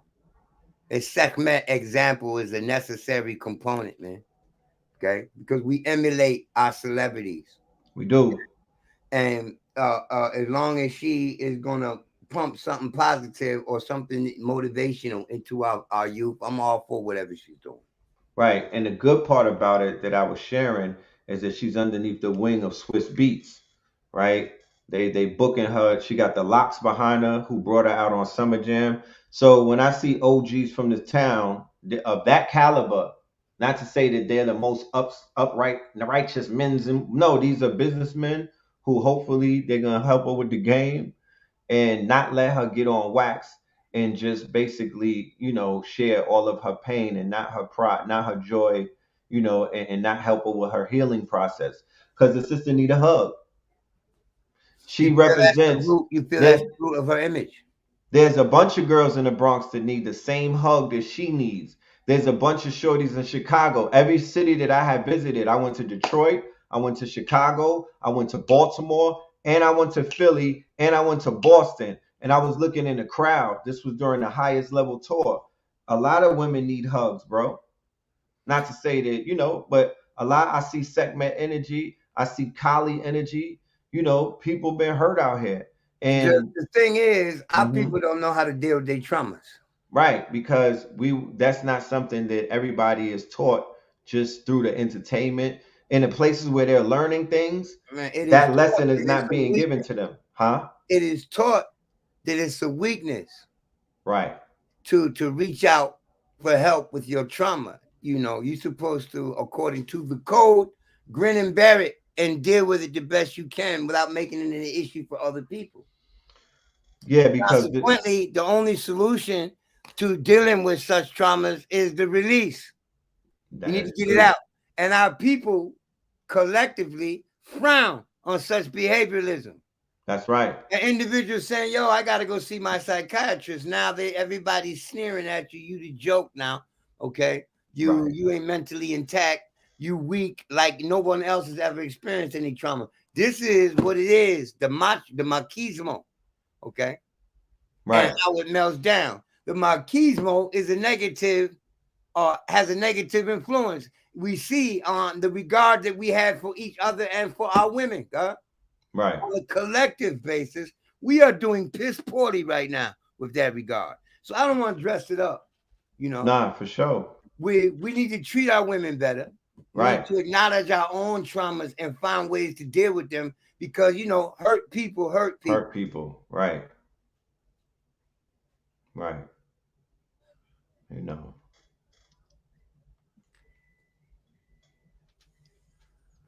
This the Kali Yuga. This is definitely the Kali Yuga. You know. Shout out to Sexy Red. Is that her name, y'all? Pound Town. We in the Kali Yuga, you know, different stages of it. And I see the Kali energy rising up. I see the Lilith energy rising up. You know, Kali and Sex, huh? I fathom a time when it was matriarchal, okay? And I consider the ingredients that went into bringing that hierarchical order into play. Okay? Right. And it's typical if you look at what has happened throughout history. You know, war decimates the men and leaves the women to fend on their own without them. So a shortage of men would definitely bring that into play. Okay.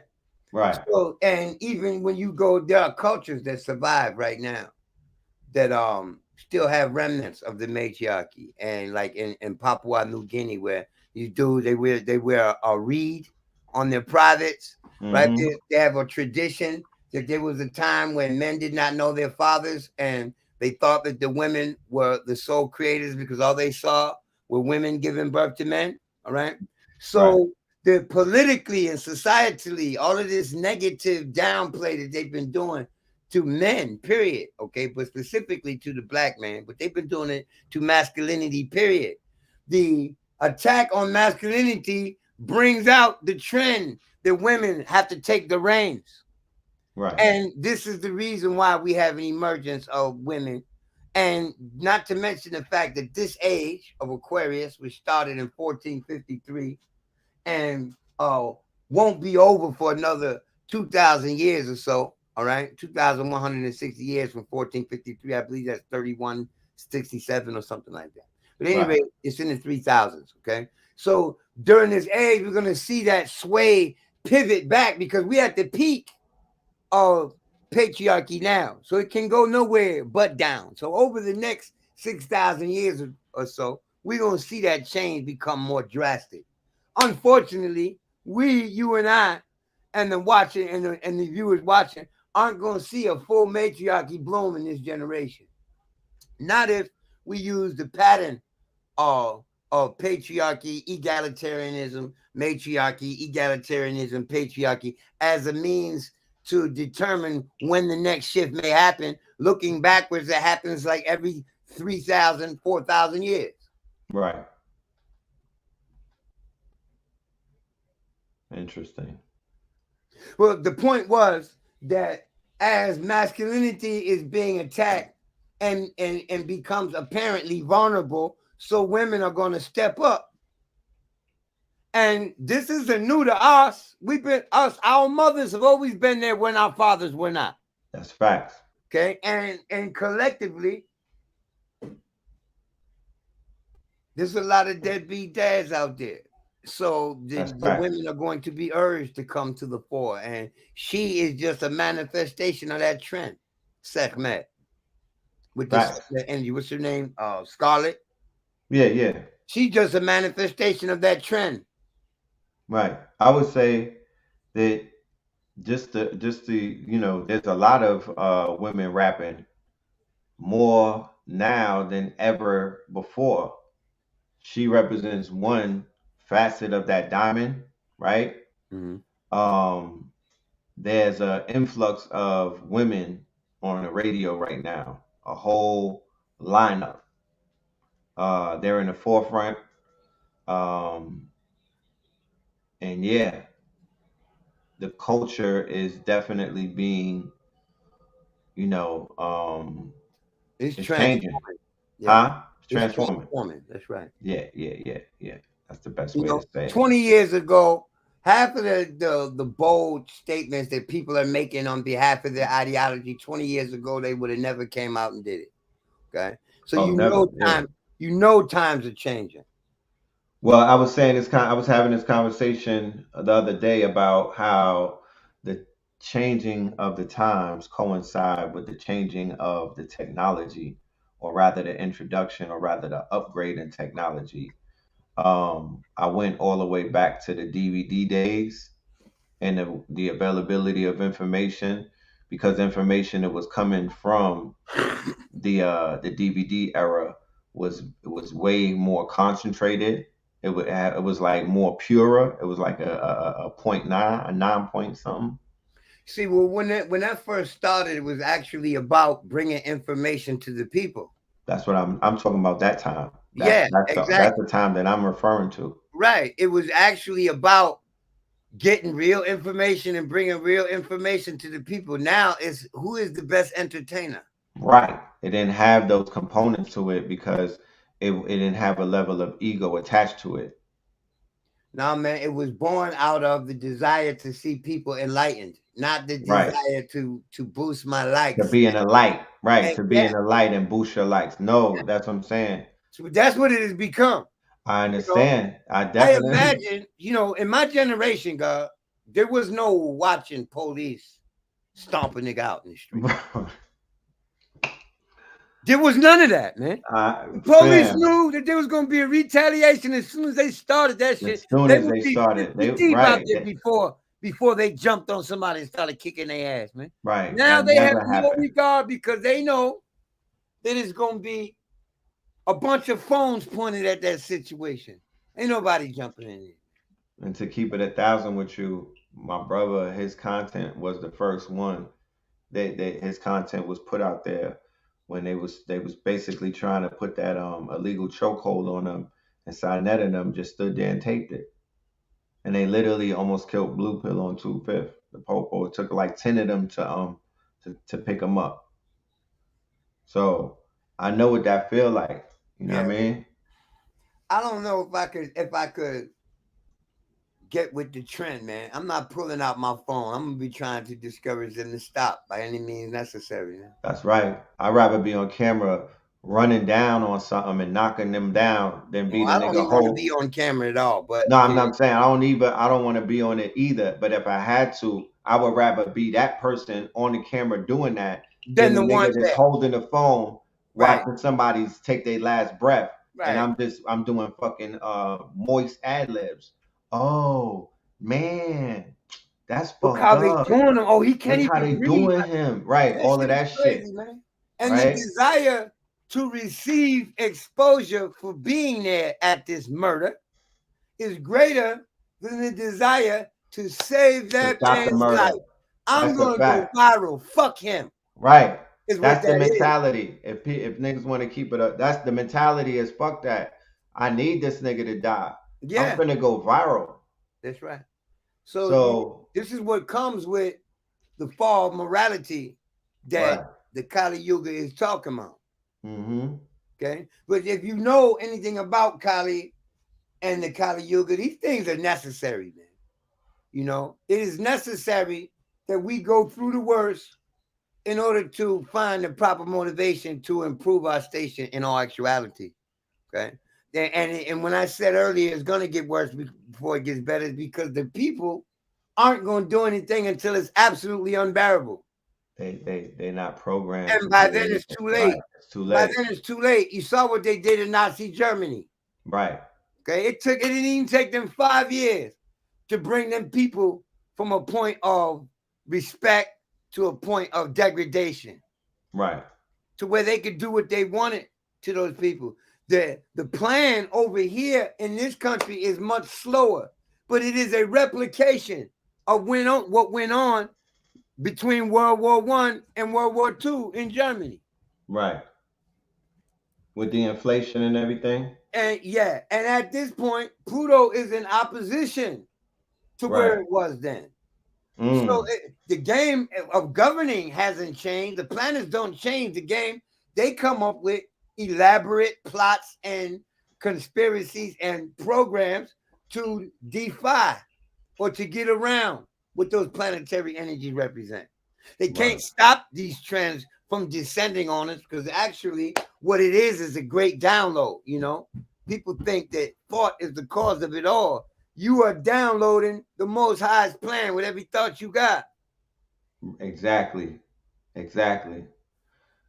Do you what's the retrograde that we're in right now? Let me see. Because whatever this retrograde is, this retrograde has been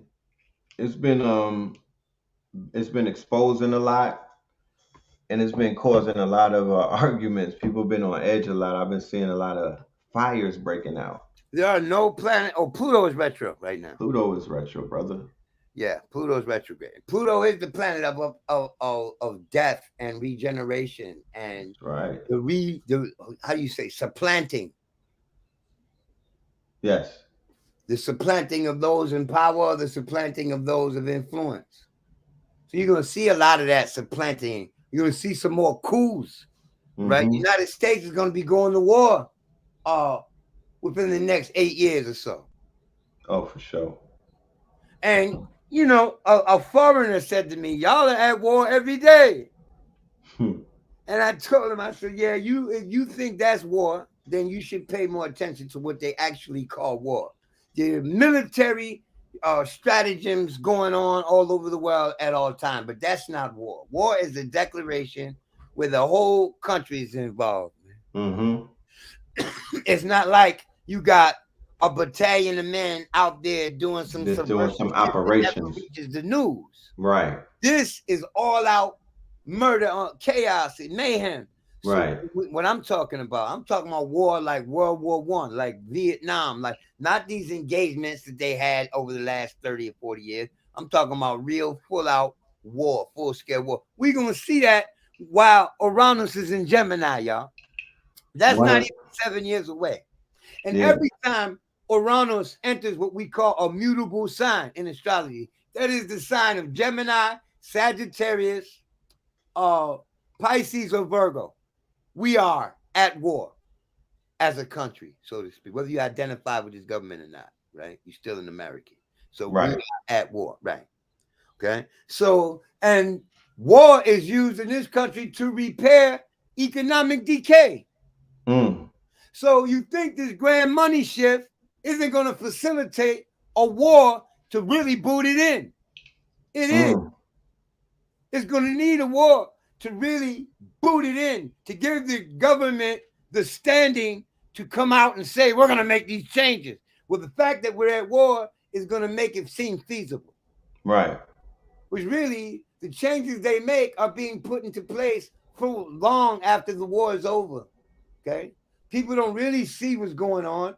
Like the way we rushed in to vote for Obama. You know, while it was happening, I said, if they don't kill him, then this was all part of their little plan. They didn't kill him. So this is all part of their little plan. Okay. And you know, each president actually works for the military industry complex. And Obama dropped more bombs than any president in American history on foreign nations. That is a fact. Yeah, man. So that was his appeasement for being put in a position as a black man to be president. Okay, we're going to let you be president, but you're going to handle this work for us. And it seemed that when he came in and he ushered in this whole new protected class, where he took a group of people based off of their sexual preference, right? Something that I've never really heard of before, and made them sort of like a nationality in a protected class. You know, that began, I feel, the seeds that have been planted in this new culture war, this looking like it may spill over into a civil war maybe 5 to 6 to 7 years down the line, like you are prophesizing, because I'm seeing that the seeds are being planted and they're becoming violent. You know, violence is becoming, you know, the norm when when the two opposing sides bump into each other. And I don't think that that's going to turn down anymore, because they're going to be pushing that agenda in kindergartens and in day schools, and the And numbers it's are. going to result in some really radical reactions. Yeah, Yes, I agree I with see that. that. I could see that, Yeah, because man. this The this first thing the I say, stage, right? Because when you look at how Americans work, they work by point of reference. You understand? They do their conflict resolution based off of examples that history can provide to them. So their point of reference was there any pushback in the beginning when these people was trying to indoctrinate our children? Oh, yes, it was. Our people was fighting back from back then. Well, we're gonna fight even harder now. So it's not like the opposite is gonna happen. It's not like you're gonna see rednecks along with quote unquote conscious people, along with people of all demographics and things of that nature, standing up against what they're going to say, nah, enough is enough. My child from 0 to 7 is going to be exposed to only the shit that I want to expose them to. How about that? How that about we comes to build the up? fore. That comes to the fore because of Pluto's opposition to Leo. Leo is a sign of children. Right. Okay. So we're going to see a whole lot more develop with regards to children and atrocities, their deaths as well as their rapes. We're going to see a whole lot more come out of this LGBT movement. Okay. Mm-hmm. Because before Pluto even went into Aquarius, I said to my whiz, you know, a lot of somebody's going to react in a violent manner, just like you just said. It's going to erupt and it's going to be over the children. Okay. And so you're going to see a whole lot of homos getting killed and oppressed and blah, blah, blah. People are going to start speaking out more. That's what's going to start. And when it gets to a point where their money allows them influence where people still ain't having it, it's going to erupt, you know, either Right. by massive pullouts, like people pulling their kids out of school, things of this nature. This is what's going to make that change. This is what's going to stop the change that they're trying to make with that regard. And one more thing I wanted to say about that. Yes. It is now coming to the point where it's an issue that's in the fore. But this agenda, this LBGTQFPWIZD the movement, man, is way older than what this generation is bearing witness to. Like, Right. if you look at Batman and Robin, Bugs Bunny, man, they were doing Right. all kinds of gay shit on there, man. Right. You understand what I'm saying? Batman and Robin, the theme is Bruce keeps dick away from the girls, sliding up and down the bat pole, chasing men at night wearing high heel boots and stockings under a cape. All right.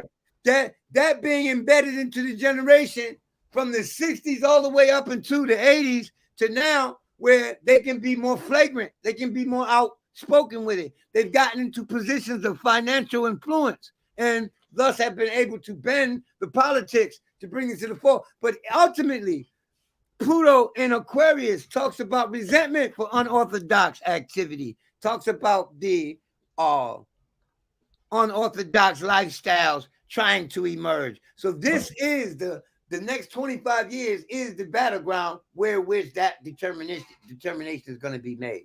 Eventually, I don't think that they're going to pull out. They're not going to quit. Okay. Right. So what I saw, one thing gave this thought to mind, but what I saw was them talking about giving them a safe zone somewhere. Right. Okay? Like somewhere to, and where you can be punished, financially fined or jailed for fucking with them. Okay. Right. So that right there is the beginning Mm-hmm. of their influence. Once that is secure, then the next step and the next step, because they operate in steps. Nothing is resolved in one wipe. Right. So it's a series of wipes, man. And before it's over, there's going to be a little bit more acceptance because they got people in the highest places. And they got the propaganda machine. They own Hollywood, man. Mm-hmm. Okay. Definitely. Nah, beautiful insight. Perfect segue into an article that I came across the same day that New York was experiencing these orange and red skies. A nurse and nature lover in Canada, the same place where the fire is taking place, reportedly captured footage of what she said appeared to be two witches holding a carcass eating ritual with a camera she set up near her home. Scantily clad witches caught munching on a deer carcass in a bizarre ceremony. You know, I wonder about them stories, man. She ain't called the police. Yeah, I believe she did. Well, you know, this type of stuff has been going on forever. Right. It is because of the internet that stuff like this gets exposed. Right. Such things would not even be considered newsworthy, but this stuff has been going on for the longest time, man. Indeed. When I was 13 years old, I lived in Binghamton, New York. Me and my brother running through the woods on the south side of Binghamton on Halloween night. And we go up to I forget, Hill Road, okay? Right. Where the Klan was known to assemble. Right. We saw a burning cross. There were no people out there. Mm-hmm. It was a burning cross in the middle of the field. Hmm.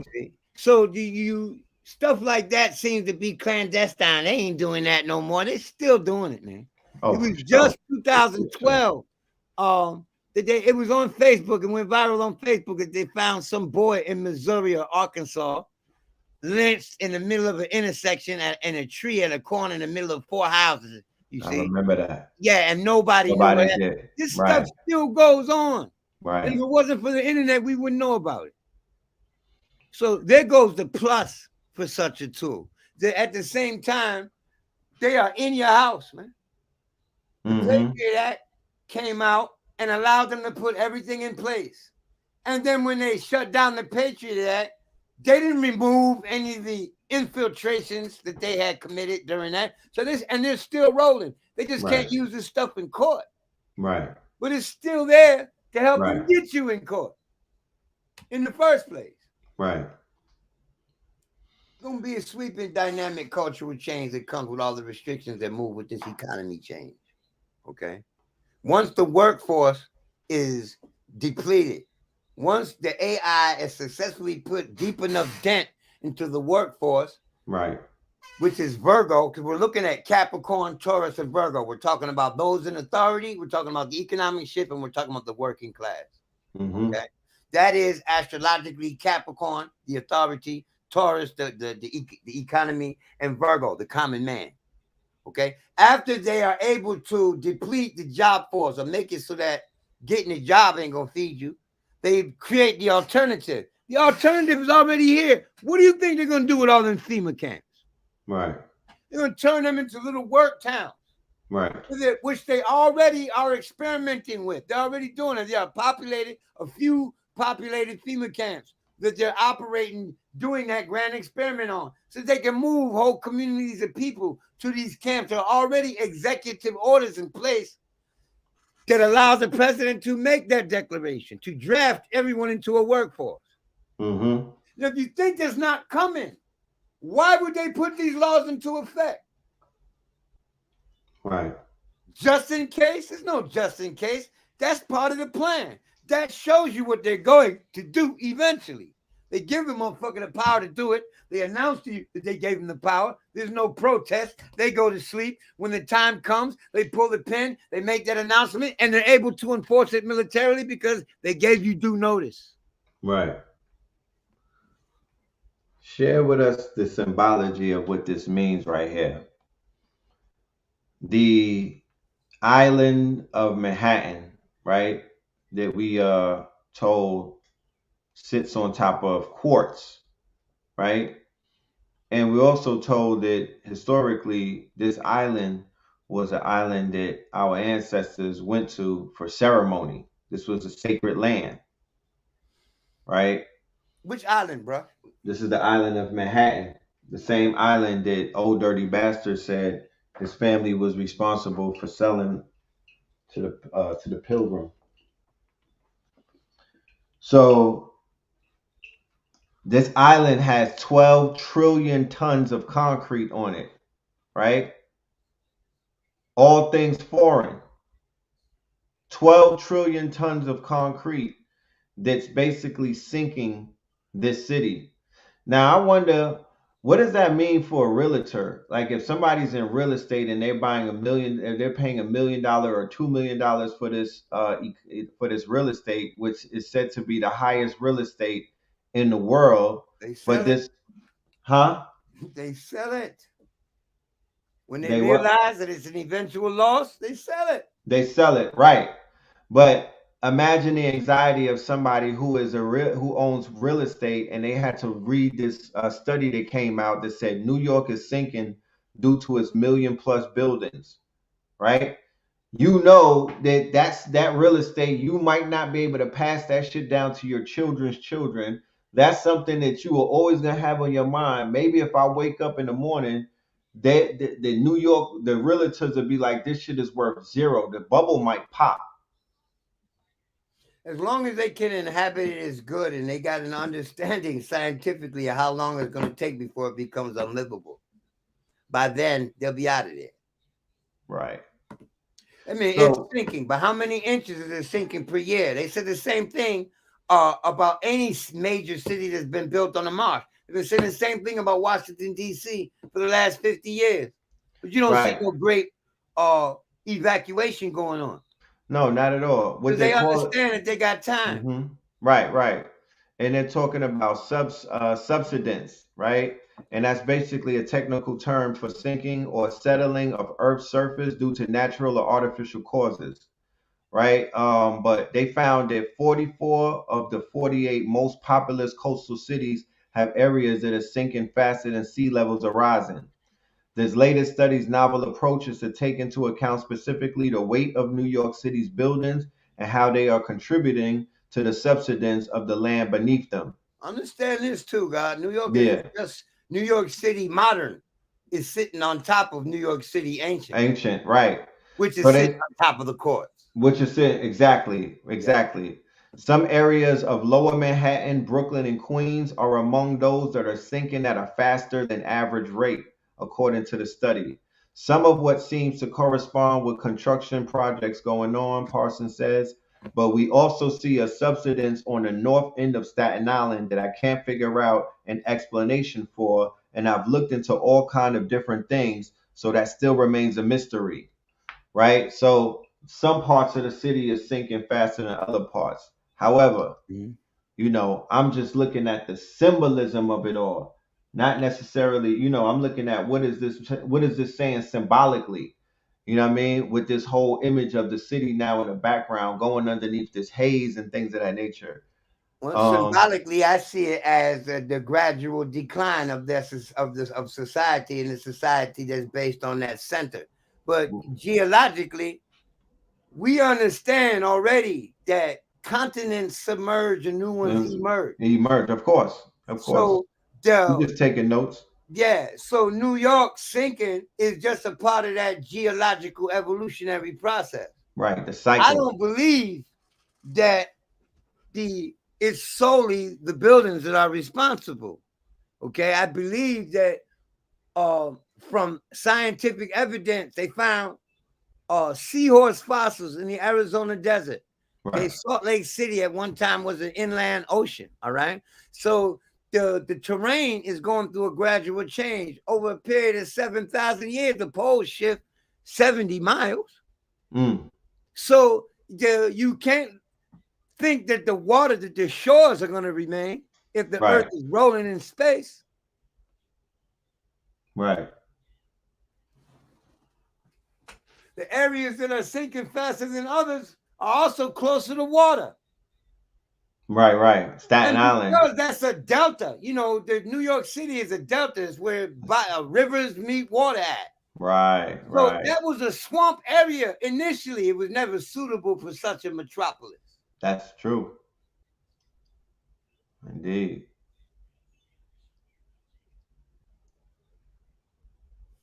And that brings up the whole thing about the Philadelphia experience. The brother Ross Ben was on the show a few months ago, and he talked about the 40-year cycle, right? That takes place every 40 years. So he talked about the cycle of 2023 being a 40 year of 83, and the Philadelphia experiment that took place over there on Long Island on Montauk. That was 1983. Yeah, that was in 83. You know. Wow, I thought that Philadelphia experiment. You talking about Wait, teleporting? 43. Yeah, no, it was in 43. The Philadelphia experience is 43. Yeah. And Okay. in 83, it is that's when Peter Moon and the good brother uh P- uh Peter Nichols, they came up with what was that, 83? Yeah, but nonetheless, he's talking about the 40-year cycles. So now in this cycle, when you have the this whole thing about the Earth having visitors, you know, AI potentially being a threat to to humanity's existence and whatnot. Let's say that AI is not a volatile threat like the movie Terminator, where Right. human life never comes into play as the jeopardy. What is obvious about AI is the fact that we are creating a tool to replace our the functionality of our human brain, our human mind. Okay. Right. So But as more emphasis is given to the machine and its intelligence, less emphasis will be given to raising the human being. This right. trend has already been set into play when we see the breakdown of the educational system and then removing different components of the education that we were able to enjoy. Like we Right. had art programs, we had Instrument. extracurricular activity, we had Right. all these other We had craft. that came off of that. They Right. had removed all of that. School is strictly reading, writing, and arithmetic now. Right. So when AI comes in, another dumbing down is Right. going to occur. Because what are they going to need your expert ass for? When Right. they got a machine and all they got to do is ask it, it's an encyclopedia for every subject. Right. They got a tutor, an AI tutor. So it's going to be a slow transition in terms of one human lifetime.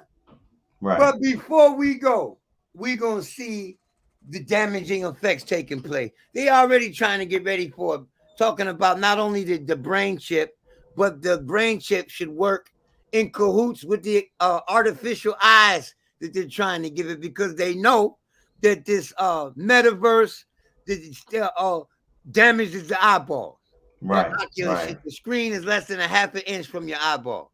Right. So that's like being up close on the TV, man. You think right. that there's no blue light and the damaging your retina. It's been 20 years that I've been messing with the computer. I didn't need these when I first started. So you know this metaverse shit is gonna pop it off, and eyes will become an issue.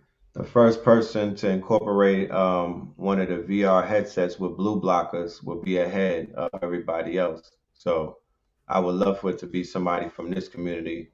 But yeah, you got to put blue blockers on those headsets, because it's gonna, like you said, it's gonna tear your head up. It's gonna tear your eyes up. They still trying to find a remedy for that with the electronic eyes, so that you can still see online. Right. Okay. So that means that if they transfer the workforce where you going to work virtually, like in Surrogate, that movie Surrogate with Bruce Willis. Like in Surrogate, right. Okay. They don't think that ain't gonna happen. Everybody would love to work from home. So that right there, just you'll be clocking in online. So the Oculus and that metaverse, you'll be able to go to work online. Well, more so with the Vision Pro from Apple. They laid out the hardware. They presented the prototype, the hardware prototype that will onboard a humongous amount of people into that metaverse virtuals, because they calling it virtual, augmented, and spatial, but it's metaverse. That's just another word for it. Yeah. or that's just a stripped down version of them not wanting to say they didn't say AI and they didn't say metaverse in their announcement because those keywords they elicit a type of feeling in people and they don't want them to get confused. But that's you're gonna be able to work from remotely, but it will be virtual. So you'll be you'll be Yeah, right you'll be there. Feel at like work. you'll be at work. Yeah, you'll Yeah, be right there. yeah. You know. This thing right here is this is the Great Reset and the World Economic Forum. This is Klaus Schwab. These are the people who are really him and this dude right here, who's now King Charles, right? Yeah. Um, Pindar, they're the ones that are behind resetting everything. So they have their hands at the top of this whole thing, and they were the ones who moved the chessboard, the just the pieces on the board. You know.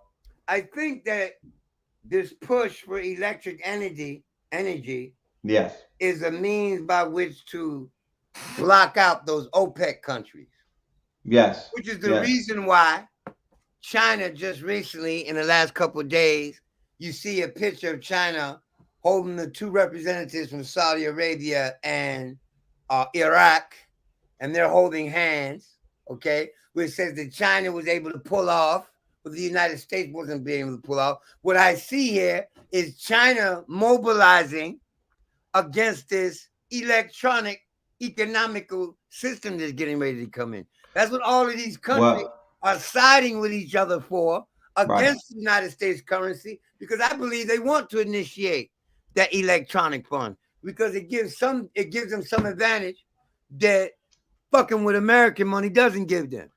Well, keep in mind, this is what China stepped up and did. China was aware, like everybody else was aware, after this right here, the World Economic Forum, where they had the Great Reset, and they were talking about the climate change and all of these other things, and they were also speaking about the digital, the reset of the financial markets. So they got ahead of that and said, you know what? Before they drop this CDC coin or this Fed Now coin, let's pull out while it's still fiat and we got shit that's backed by gold and whatnot, and we're gonna get into real money, which is protected by precious metals and real assets. Keep in mind, and people don't talk about this, China is more of an AI, government than America is.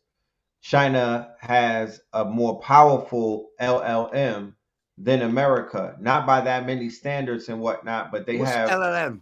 large language model, which is what Chat GPT is, and Llama and Bart, all of these these quote unquote intelligent machines. China runs their country, right, on AI. That's what they run. Their country is ran by AI. They're considered an AI dictatorship. That's crazy. So I just realized the other day. yeah, they're an AI dictatorship. So everything that America's doing with AI is basically an answer to what China already has been doing. The So they're citizens trying don't to catch up to China with that regard. in such regards. So China is back because with AI also you gotta, their cryptocurrency is going to be the new currency of the world. The blockchain is going to be what the governments are going to adapt and whatnot. Open ledgers, smart contracts, all of these things are going to come into play. It's just they're trying to do some shit that's centralized, which is like one government, one and China and the BRICS and all of these other people, they're playing in their own game. They want to play in their own marketplace and their own field and whatnot. Africa is jumping in the game as well. India is jumping in the game. China is jumping in the game. The game is turning into a numbers game based off of the digital economy. It's not necessarily, it's about, if we got, it's like think Afro beats, right? Afro beats is like, we got enough numbers with this new genre of music that we have that we don't have to kiss the ring of hip hop people in America. We don't have to kowtow to what they're doing in America. We got our own shit over here because our numbers are different. You don't know what it looked like to be with 200,000 black people. They know that shit like that. We get hyped when it's just 20,000 of us. Imagine being somewhere where there's nothing but black people, right? And everybody rocks with the music. So Afro beats came in and kind of replaced hip hop on a global scale because they're talking about love, they're talking about beauty, they're not objectifying women in certain type of ways. They have a global music. Their numbers justify the fact that they don't need nobody. So that's how China and these other these countries that are coming together, they're like, yo, just based on our numbers, we don't need America and Israel and them no more. Yeah. We don't need to be, you know, and they telling the little dogs with the number, come and join us. Our numbers will blow up. We got marketplaces. We gonna have our own economy. We'll have our own coins. We the plug, huh?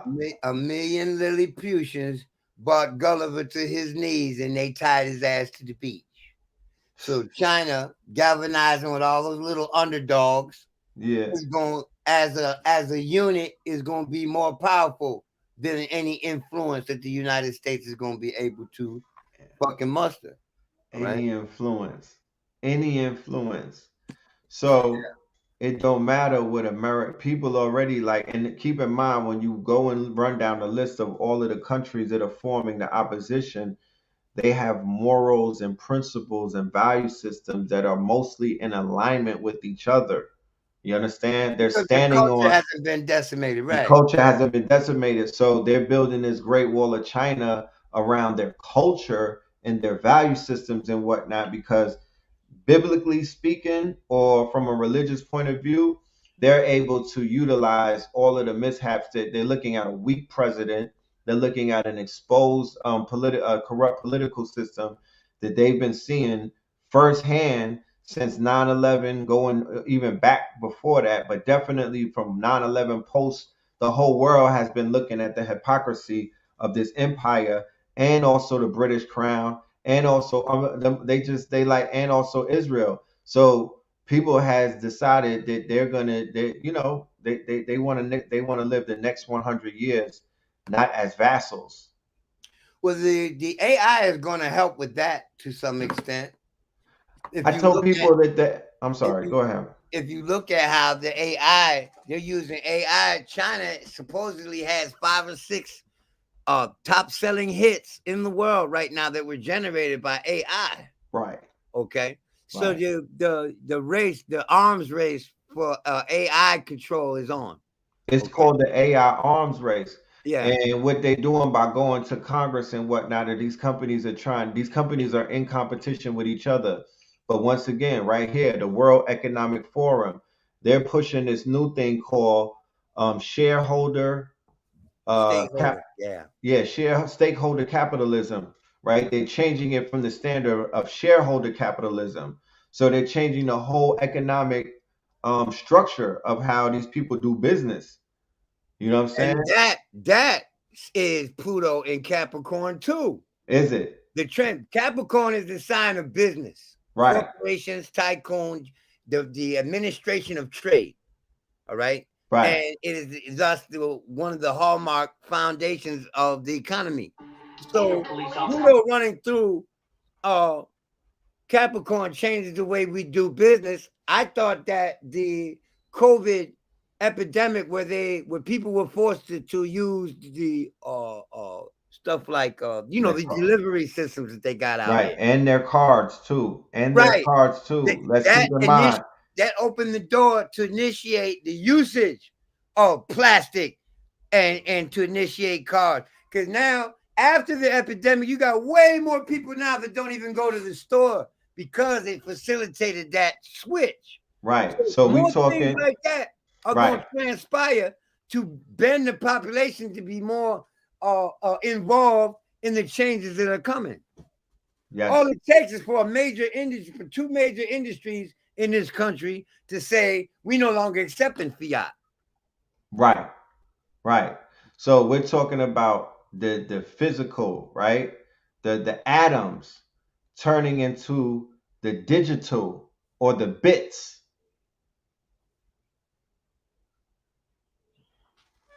So now it's no longer physical money. Now it's digital money.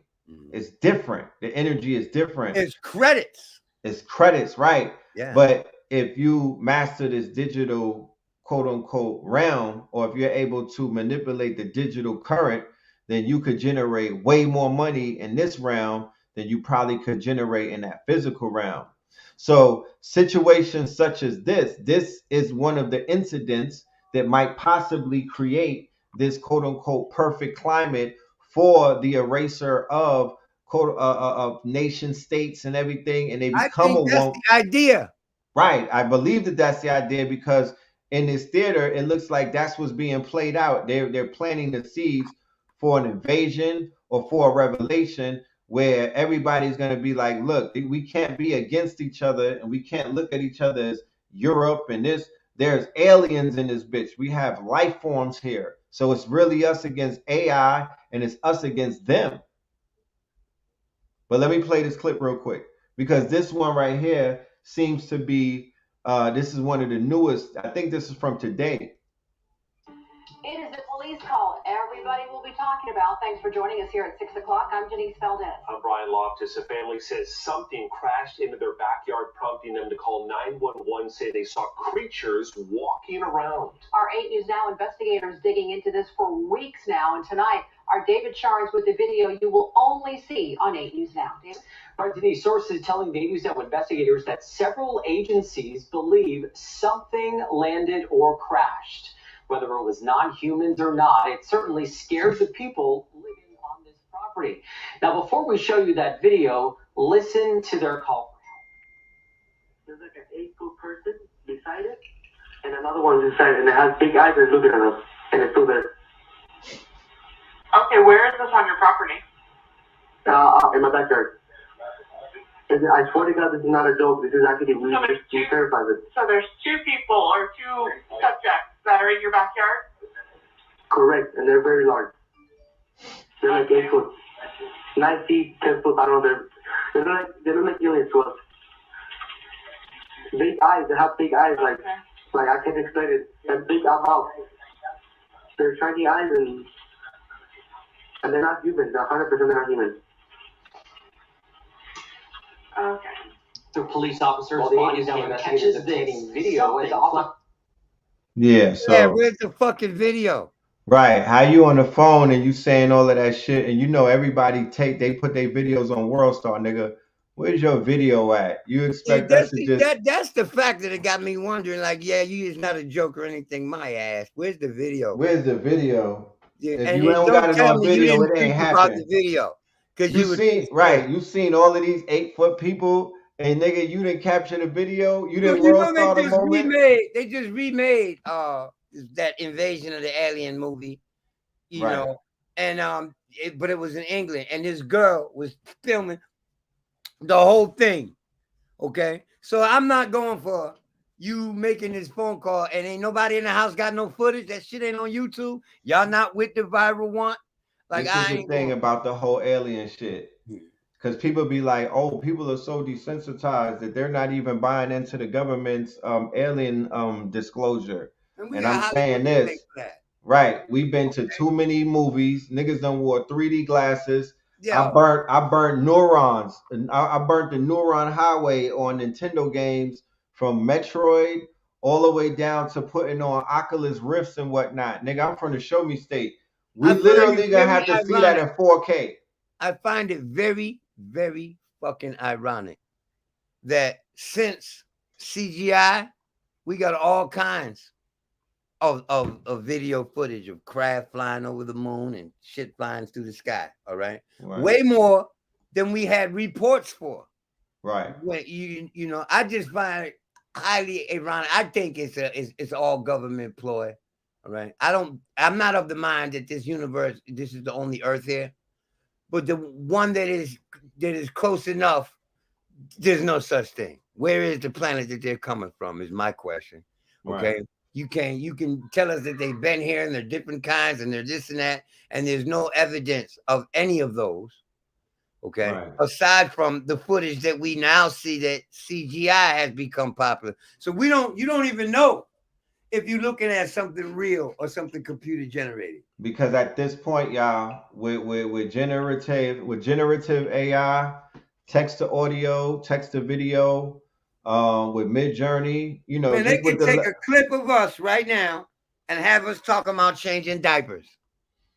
Okay, with right, that deep fake shit. right. Okay.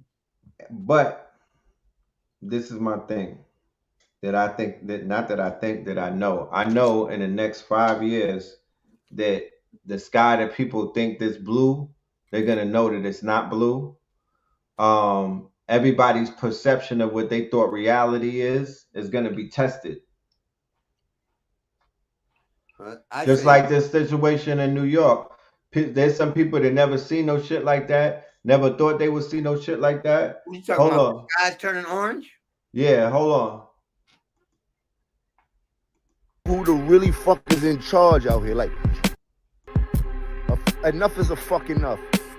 We really need to know who the really fuck is in charge out here. Like, what is going on?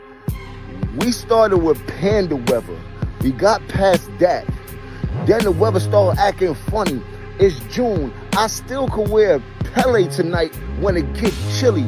And now the shit is yellow outside. And my niggas uptown in the heights might think Jesus is smoking hookah because it's so foggy. What is this, smoke? You're gonna tell me that? You're gonna tell me the fire in Canada got my shit smoky out here like niggas is... All right, you know what? Who gonna tell me where summer at? Fuck all that, bro. Somebody gotta tell me where summer at, because right now this shit is not even making sense. We definitely at the end of the Bible. What the God said? Fire and hell and... Boy. I'm gonna go back inside. He said we at the end of the Bible, I'm gonna go back nigga. inside. Somebody tell God this ain't the club. Stop smoking hookah up there. I'm out. This is New York. Fuck, I look like telling a nigga good morning. Fuck, I look like being nice, sweet, charming, and woman. Get the fuck out, New York. You ain't welcomed anymore. Get the fuck out, New York. We ain't feeling you no more. Back the fuck up. Move the fuck back. Back the fuck up. Move the fuck back. Come on, niggas. Y'all, if you don't fuck with that, I put my Thanos rings on and I'm going crazy, niggas. Man, I need to hear more. Probably said this shit was over. I'm a lyricist. Huh? I need to hear that wordplay. I need to hear more lyrics, man. A hook ain't satisfying to me at all, man. I'm from the old school, man. It ain't a real lyrical song. I want to hear that cadence. I want to hear that flow. I see the projection. Oh nah, she got that DMX in her, boy. She got that dog in her. Okay. Trying to tell you. This is to elaborate on what Dog said. All right. That we at the end of the Bible times. Right, right. The Bible is 6 ages long. At the end of the age of Aquarius, we'll be at the end of the Bible. Okay. Yes. Adam and Eve in the garden was the age of Cancer. Cain and Abel is the age of Leo. They go through all the ages in that book, all the way to the point where Jesus says, when you go, you see the man standing at the well with the pitcher. Okay, They're talking about this the constellation of Aquarius when the vernal point moves into Aquarius, the age of Aquarius. That is the last age of the Bible. After that, it's going to need to be rewritten because it ain't nothing but a gigantic calendar, really. Facts. Okay? So it's an astrological calendar, whether people want to accept it as such, right? So all the things that they predicted in the end times have everything to do with the mother eclipse cycle going back to 6 mother eclipses. That's right. And we know that we got that next eclipse, the last one coming up in 24. It's going down. What do you mean the last one? Of that cycle. Yeah, okay. Great American eclipse. I need to check into that. I do understand how eclipses have impactful information with regards to the trends of society. We've been doing this since 2010, 2011 on KTL. On KTL, that's right. We've been following these eclipses. We've been giving you these blood moons and whatnot. But this last cycle, Ahku, since the Great American Eclipse in 2017. Oh, that ain't over. There's another one. Yeah. I'm just saying how things have sped up and the veils have truly lifted and we've been revealed, revelations, to the point that when if you really sit back and go on your time machine and think back to the earlier days of when we was on KTL, This information, when we was giving out these jewels and when we was disseminating these gems and whatnot, that wasn't the reality at that time. The reality, you know, words are worlds. We're living in our conversation right now, bro. Yeah, exactly. You understand? To whereas exactly. Listen, man, I got that show. You know, they switched over and made it hard to get that. I know they did, but I have that show, The Dog Star, where we talked about where Lloyd Strayhorn came on there and we talked about the effects of that eclipse. And I didn't realize the manifestation of that eclipse until Sandy Hook. Okay. And Sandy Hook, right, was where the prediction that I made came true. What that forced me to do was look at the headlines from the time of the eclipse to the 14th day where Sandy Hook took place. The killing in school started the very next morning. Some kids I'm trying to tell shot you himself in the chest. A Chinese teacher at school was stabbing students the very next day after that show. Okay. Right. And we were talking about how there's going to be violence in the school environment. Okay. This is how powerful eclipses are. Right. Okay, with that regard. So at the last eclipse that I elaborated on, right? The last eclipse that happened, blood moon in Taurus and Scorpio, Mars was in Cancer. And I said, yo, we're going to see some major fires kicking off in the next year. Just be paying attention. And this was no surprise to me. Right. I was like, there it goes. There it goes right there. I should go make a meme out of that, you know, but it don't do no good. Before, in 2017, before my shit turned gray, I made a video called When Uranus Transits Taurus. All right. It was a little limerick, 1 minute long rhyme, a prophecy with regards to how Uranus, that rhyme, that little clip got like 43 views. It's still sitting at the bottom of my page on Instagram. But if you go listen to it, everything I said in that limerick is manifesting right now. And I made that joke when my hair was black. Do me a favor and send that to me just pass that to me. Just drop me the link for that. I'm gonna remix it. I'm gonna repurpose it. You feel me? And I'm gonna run it. I'm gonna run it through a refurbished machine. I got an AI tool that'll give it captions, headlines, and I could take it if it's fuzzy and make it crispy clean 4K. It ain't that fuzzy. What I had done to it was I put filters to it. No problem. I'm give me that. It's in sepia. I'm gonna send it to you. It's in sepia. That's cool. Inbox. Right. Will the older KTL be on Patreon one day? It definitely will. It definitely will. We're gonna. They've been asking me to ask y'all to bring that back, and I said, well, you know, it has moved to a visual platform now, but KTL ain't never gonna die as long as we're alive. Oh hell no! What needs to be done is a KTL documentary. We got to set. You know, we're gonna have to document everything that already happened because I don't want to start something new and I don't highlight the power of what happened in 2009. 10, 11, 12, 13, and 14, and the impact of everybody that came from that platform and what they're doing now. I might do a Where Are They Now episodes. I would like to know what they're doing now, the ones that we don't hear from anymore. I'm really interested in where the gods and the goddesses who came through KTL, came through the pillars, you know. A lot of them still there, God. People still call me that to get samples that be like, man, I remember when you was on KTL. I saw you on Black Magic, and I just decided to call you. So they're still there. I know that's, you know, in the era of watching shows on Hulu like Wu-Tang, and in the era of watching them tell the BMF story, and in the era of watching nostalgia capture people's imagination, I'm like, yo, that's a story right there. That story in Harlem is the greatest story never told. Man, you know what I'm talking about? We need to tell it. I've been talking, me and AA have been talking about this for a while. That's a, you know, we need that's our the own little hidden colors type of. Yeah, them stories gotta be told because it's if we don't tell it, somebody else will, and they're not gonna tell it the same way that we could tell it. We gotta tell our own story, and that's the greatest story never told. We literally changed this whole, we terraformed the biosphere I pulled up the biosphere earlier. Everywhere talking about their consciousness. You feel me? We terraform the planet because I promise you, even though you hear conversations like this taking place everywhere now, when we were having that conversation, that was the only conversation. We were starting that conversation. You know what I'm talking about?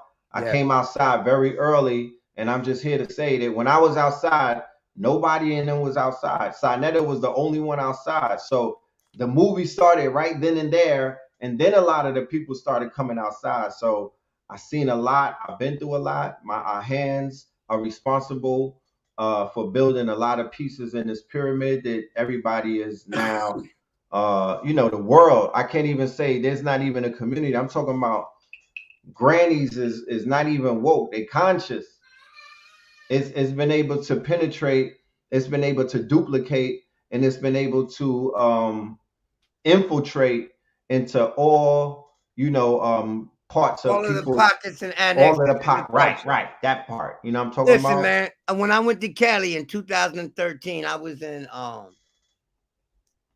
something Joe's, whatever that chain, that grocery chain out there, Smoking Joe's or whatever they called it, right? Yeah. And I was there with Kateria, and we heard a conversation behind us. Right. They're talking about chemtrails and equal rights and others, and I swore I was going to turn around and see a black woman talking to her child. This white woman, dreads, hippie dress, the nose piercings, the gauges, tribal earrings, right. And gauges. I asked, I said, "What's your culture?" She said, "We're just conscious." I was like, "Oh my God!" So it done bled out already. You know, it's everywhere now. Sure. Oh, it's everywhere. Because whenever they pick up our shit is old. It's old, right? And that's the apocalypse that they talked about. That's the two-apocalypse. You know, the apocalypse is the awareness. The apocalypse is the awareness. So literally from 2012 to 2023, the awareness of the planet, from the animals all the way up to people that look just like me and you, has risen. I have not seen so many white anti-racist in my life, yo. Yeah. So, you know, people were actually asleep. You know, the civil rights issue, the racial issue in this country is measured by the motion of the synodic cycle of Pluto and Uranus. When Pluto and Uranus conjuncted, this gave birth to the civil rights movement. When Pluto and Uranus were squared, this brought about the Black Lives Matter incident, you know, and it coming to the fore. We got another damn near 40-something years before we see Pluto in opposition, in a position where to Uranus, where it gives indication to the upheaval that's going to happen in the populace. Okay, right. We got another 45 to 50 years before that even reaches its peak. So we're having another conversation right now that niggas ain't gonna see for a couple of decades. But I said it before. When Neptune first entered Pisces, I said it on KTL for the first time. I said, watch the drug culture take over. And within 1 year, marijuana was legalized. Right. Okay. So I remember saying this in 2012. Right. Within 1 year, states started, California legalizing. Right. And now it's spreading all over the country to even where it is still against the law. You are allowed now to have a certain amount without persecution. Right. So it's practically, look, you could fly with it in the airport. That's how relaxed that shit is. Yeah. So because that new world order, they're going to have to pacify the people, man, to bring this in. So these little things, they are going to pacify them. You see the little things that are happening are part of that, are components of that pacification. Okay, we're going to make weed legal. We're going to take this. Right. You dig? We're going to give them that. We're going to make shrooms legal next. And we're going to give them this. Pretty soon, you sign a waiver, you can get any kind of drug you want. My $1 million question to you would be this.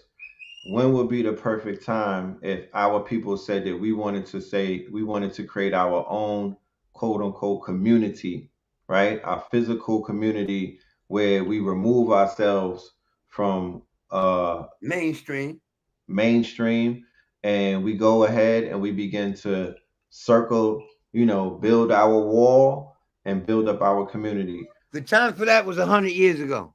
Is that right? Yeah, and I am currently doing all the research I can to learn how to find the allodial property my people had to make a proper claim in court and get that land back, just to do what you're saying right now. So according to the constellations, according to the stars, according to the precession of the equinox, is there not a time that's coming up that's a window for us that we should begin preparing for? We should be doing that now. We are right now with regards to the precession of equinox. You're talking about the ages, okay? Right. And we're in the age of Aquarius. We've been in the age of Aquarius for more than 600 years now, almost 600 years now, okay? Then we make our moves while we are in the earth dwars. Right now, we in the air dwars. Right. And historically speaking, Europeans make great strides in air and fire dwars. Right. This is where they make their strides. So the best time for us would be in earth and water. There's a preparation needed, okay? And our people aren't collectively thinking as I would be comfortable with. They're not thinking according to my preference, because I'm ready to do that. Right. As soon as I get the land to do that. And I'm working on that actively. I'm not playing. I got massive business law books and real estate law that I'm trying to get through so I can do this, man. We need to tap in, me and you. I don't even want to talk on this. I told your brother about 8 months ago, I'm not interested in congregating with motherfuckers who ain't willing to pull out. Right. If you're not thinking to pull out, how you either you're gonna go along with the program and you're gonna move with the tide. Right. Okay. And the tide is heavy. This AI shit, as much as it appears to be a grand goal for the people, it is just another means of control. Okay? Oh, for sure. And it's at a point where it's unstoppable. It's already pouring. The dam is already busted. It's already flooding. When they released it, now, this AI thing ain't brand new. They started cultivating AI when a year after they discovered the structure of the DNA strand, 1952. Right. It comes right after the atomic bomb. It is considered to be Oppenheimer moment. Right. So and AI is introducing. Right. Let me say this. From the 50s up until 1999. Right. It was pretty much a plateau. The AI development was barely like a line 5 degrees off the ground. Right. Come 1999, 2000, it went damn near vertical. Okay? Right. At damn near an 88-degree angle, it climbed up on that chart. Okay. Fact. Which is almost perpendicular. So it it has been steadily advancing. Okay. Fact. So this is something that if you wanted to stop it, or you thought you had the ability to stop, you don't wait it too motherfucking long. Too long. Yeah. It's on and popping now. You should have been speaking up about this shit back in the 80s. You feel me? The plane that took off. And the switch to finances. Right. That is a part of that entire scheme. They knew that once they connected the entire country with an internet, that it would undo the phone system, okay? That it would undo the mailing system, all of this stuff, man. So just like the internet put an end to the bureaucratic protocol, right? This AI is going to put an end to the economic and the educational protocol. Right, it's going to disrupt it. If you don't have the money to send your kid to a private school, then you're only sending your kid to get trained to work in a factory. Right. In a virtual factory at that. Right. You want to say hi? Do you promise to leave after that? Okay. Right. This is the love of my life right here. Say hello. Okay. Hey, little mama. You're seen by a lot of people are looking at you right now. Okay. All right. So now, are you ready to do what you said you was gonna do now? You gonna let me have this talk? Look, I take gymnastics and I know now to do pull-ups. I put one hand on the ball and another hand on the left. Right. Excellent. Excellent. Swam. Thank you. Okay, for gracing us with your presence. Pardon me for being Not at all. And that's that moment right there. Oh, I really don't mean pardon me, but I'm just being polite, No doubt. Yeah. That's that moment that stands out more than the whole interview in some people's memory. Yeah, well, I hope so. Yeah, I that's ain't that bringing moment. her on to look at y'all for nothing. No, I feel you. I feel you. But love is love, right? Indeed. And that's the great divine speaking through signs, because here we are talking about our future, and here we are talking about existential threats and whatnot, and here we are talking about the potential of something putting all of mankind at jeopardy, right? And then it's like, what is it, how far are you willing to take to make sure something like that doesn't happen? I think that it's going to happen. Mm-hmm. So it's like some militia faction in this country thinking they're going to take over. You have to be able to match the United States military at this point in their hierarchy, all right, in their reign, all right. So to speak realistically, people need to be fed up before any change is going to happen. And as long as people are easily pacified, I don't see it coming no time soon. Right. Okay? But I'm one of little faith in the people, okay? Because they're easily pacified, and nobody really wants the drama. A revolution, a show enough, a countrywide revolution. If people ain't ready for that, how you gonna eat? Okay, so. Oh no, I wasn't talking about a revolution though. Well, I that's was mostly. where I thought you was going. Nah, I was. When is the time to prepare for this great change? Now. Really, the time was years ago when it first started creeping out that the world was going to change due to this computer things. If you're not keeping up, you're going to get left behind. And we see what happens to those who get left behind. Once you become desperate, you're willing to do anything to survive. Now they got you where they want you. Mm-hmm. So if you don't get with the program, you're going to get rolled over. Right. You gotta get with the program, man. If you don't get with the program, I saw that video you made. Telling people like, what are you, stupid? It's already in motion, man. You ain't gonna stop it. It's here. And I felt that because I said to myself as the whole thing was brewing, as long as I can stay alive in it, I don't care what form the money takes. Look, according to far from a position to actually actively pull out en masse and survive, because our people ain't in the mind frame for that type of challenge at this point. They are passively pacified. They are massaged. As long as I can go to the store, I can watch my flat screen, I can get online, I can do this without any impeding, any impeding on the part of the police, then I'm not going to let it bother me. This is how people are when they're satisfied. It's going to take a great dissatisfaction. I thought maybe, the way they went off when Trump took office, that they would go that hard for something serious. And they sure did not.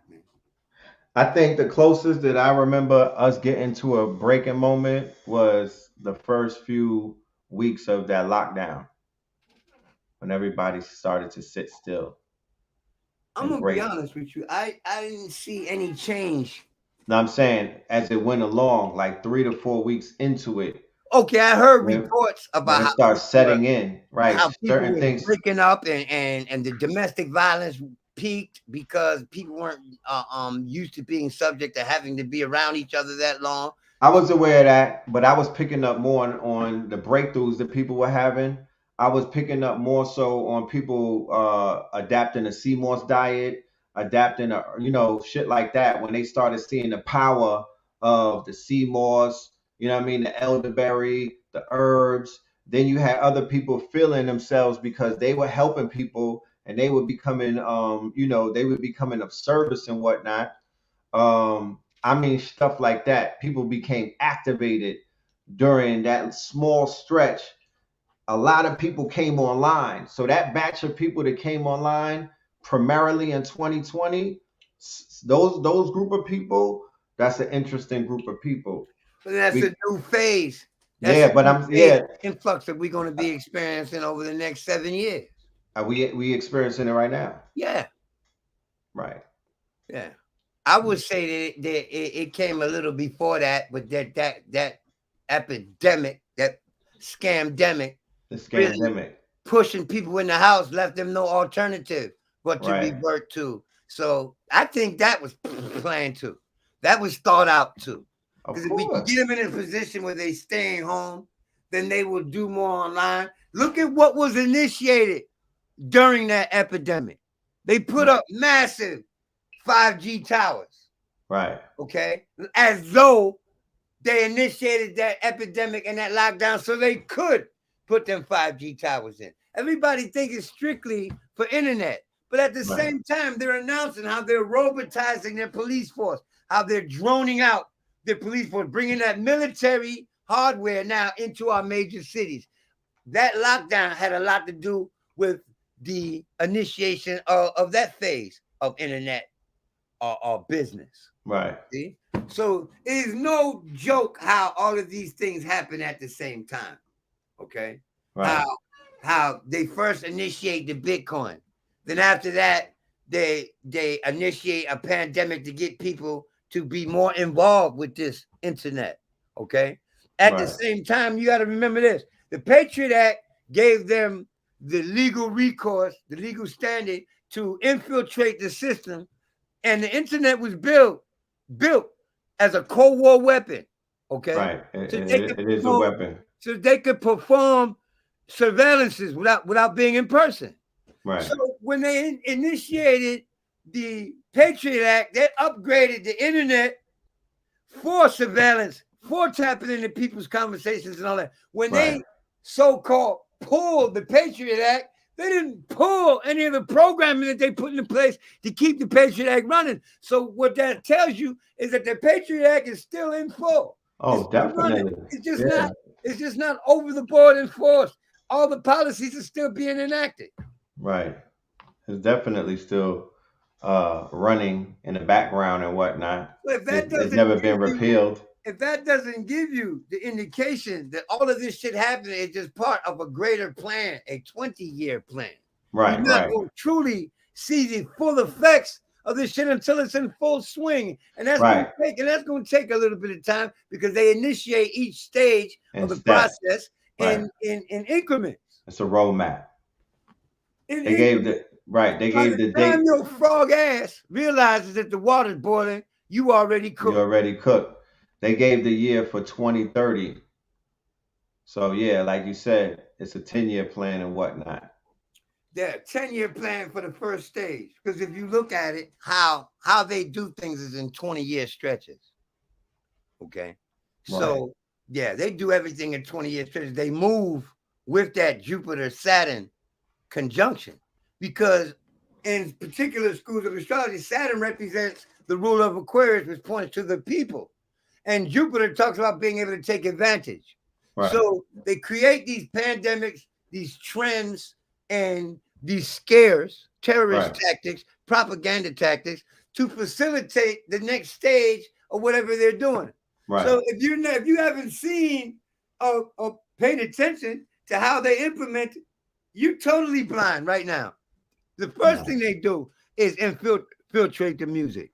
They did the same thing to rock and roll. They did to hip hop. And because hip hop was such a force to be reckoned, they could only bash it by only promoting those who project the negativity that it is capable of pressing and give other musical genres the opportunity to manifest as thus Afro beats, because it gave the artist who is truly an artist an avenue to express himself. Because in hip hop, you're not getting no deal unless you talking about killing niggas. We want to hear that shit. Right. That's and if you're not doing that, you ain't getting no deal.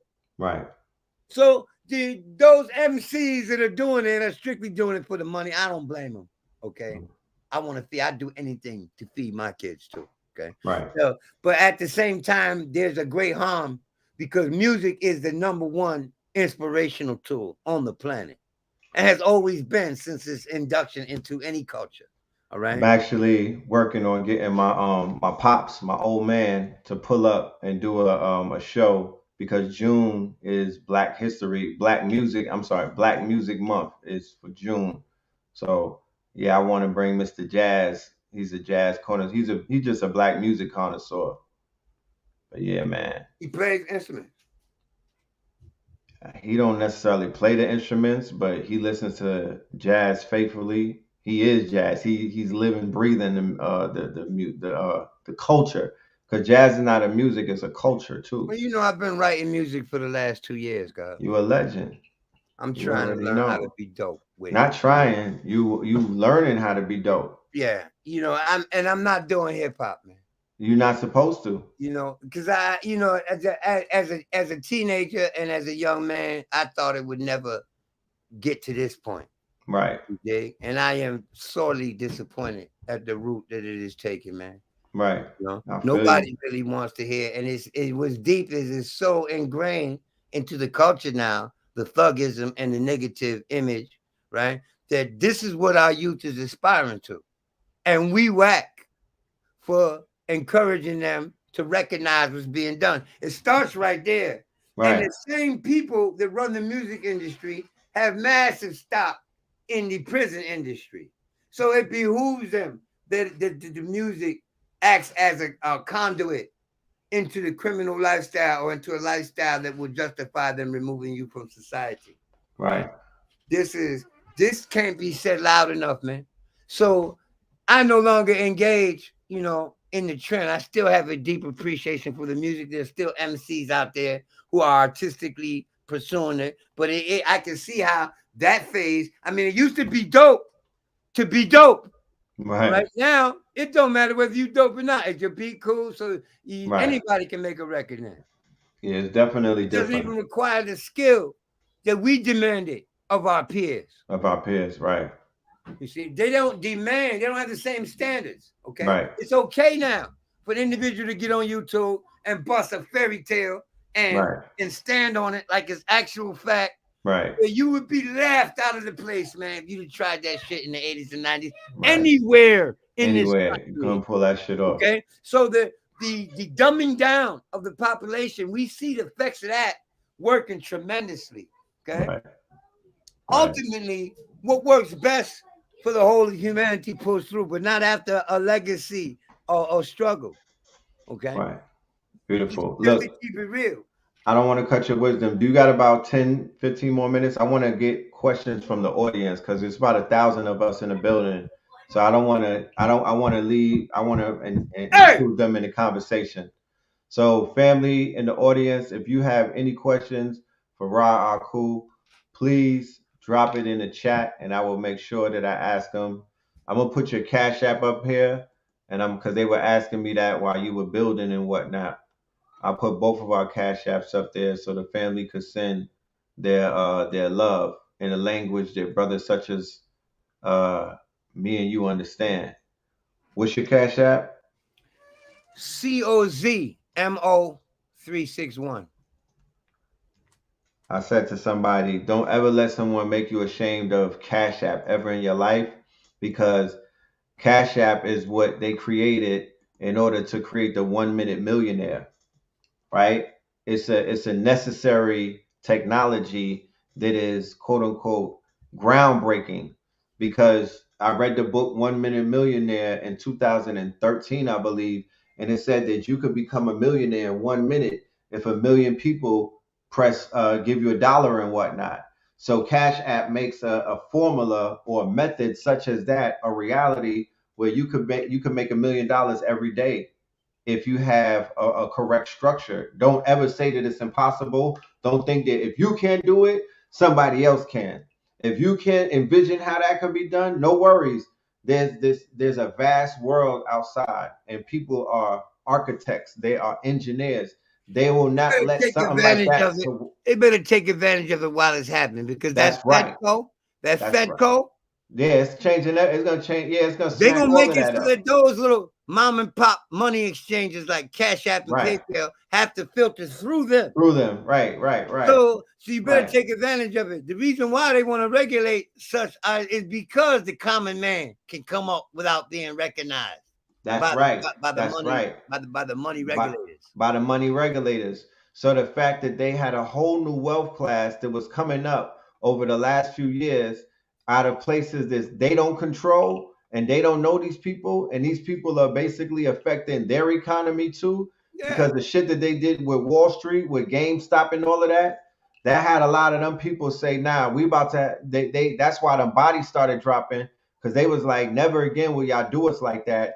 And they said, if this digital economy shit is gonna rock, we're gonna have our hands in it. We're gonna control it. Yeah. While we wait for these questions to ask, I want to give the family the good news about what me and his brother is gonna about to be doing. Because I had so many people asking for Ahku to come back to the platform, I built with the good brother, and we came up with we came to a conclusion that we're gonna do a 4-week course on the Patreon. So for everybody who is a part of my Patreon, this will be for Citrine members and up. Citrine members and up. If you want to be a part of this 4-week course that we'll be doing, this 4-week class, when you walk away from this class, you are going to have the skill set, you are going to have the know-how, and you are going to have the quote-unquote tools that you need to walk through life and to do the work from this brother, from the teacher right here. So let them know what they have, what they got to look for about tapping in with you, brother. Well, there's no way I can bring you straight to the curricula that I use without a foundation. So this 4 weeks will be used to familiarize people with the process, with the protocol, right. And you will get some skills in how to delineate and erect a chart if you're studious. It requires studies. There's no shortcuts. All right. Right. Why it's going to be 4 weeks. All right. And you have the opportunity to get ready to use astrology in any means that you build your capacity to use it. Right. You're going to have to study hard. It ain't going to be a walk through the park. This is a complex science. Okay. Yeah. But I do have a means by which to simplify it where other people have left it complicated. Right. I've been doing it for quite some time. So I found all kinds of shortcuts, and this is what I'll be showing. Right. You come prepared to the class. All right. And be prepared to do some long division. All right. And some addition. All right. Bring your calculators. That's right. Yo, accept the challenge. That's all I got to say. You know what I'm talking about? Accept the challenge. Do not be intimidated by information. Stand up and accept that challenge. And I promise you, it is going to transform you into a higher, quote unquote frequency. So I'm gonna have to apologize now for fucking all your paradigms up, because I'm gonna do that. Okay, so pardon me. In advance. In advance, because I'm going to rebuild that motherfucker. You gonna want to rebuild it after the first class. All right. Right. That's a fact. That's a fact. I don't see too many questions. Are you and Blue gonna build back on Philadelphia experiment like I did in the beginning of the year with Ross Ben? Yeah, we're actually gonna do a show with Ross Ben to follow up, because there's a lot to talk about ever since the beginning of that show. So it's only right that we bring him back to follow up. Any questions from any of the family in the building? Salute to everyone in the chat. I appreciate all of the love that y'all was sharing tonight with the questions that y'all were asking. They was giving you a lot of love with the emojis, and just tapping into them jewels that you was dropping. I appreciate that, God, because I'm not looking at. I don't see any chat or anything. Right. And when you watch it back, just click on live chat, and you'll be able to read all of the correspondence and whatnot. Indeed. Yeah. Ask a question. Somebody wants to know, how much does the time of birth matter for natal charts? That's a good question, man. That's a student there. All right. It matters a lot. Okay. With regards to predictive astrology. All right. Time of birth isn't necessary if all you're doing is a character read and you know the ascendant sign. However, time of birth is required if we want to make accurate predictions. A sign is 30 degrees long, and depending on the measure you use, that could be 30 years, 30 months, or 30 days. All right. So if we're 4 minutes off your birth chart, we're going to be 1 degree off. That could be 1 year off, 1 month, or 1 day off. Right. And if your time and the time of birth is not usually correct, but I have a means by which to test the time of birth. And we do that in every session because my accuracy depends on the accuracy of the time of birth. If that's wrong, it doesn't matter what my skills are like. I'm measuring from the wrong point. The building is going to be lopsided. Right, right. So that's how important the time of birth matters. And I have a means by which to find the time of birth when it's not known. So don't let that keep you from calling me. Facts. What happened to the 13th sign that they was trying to push a few years ago? Well, they're still trying to push it.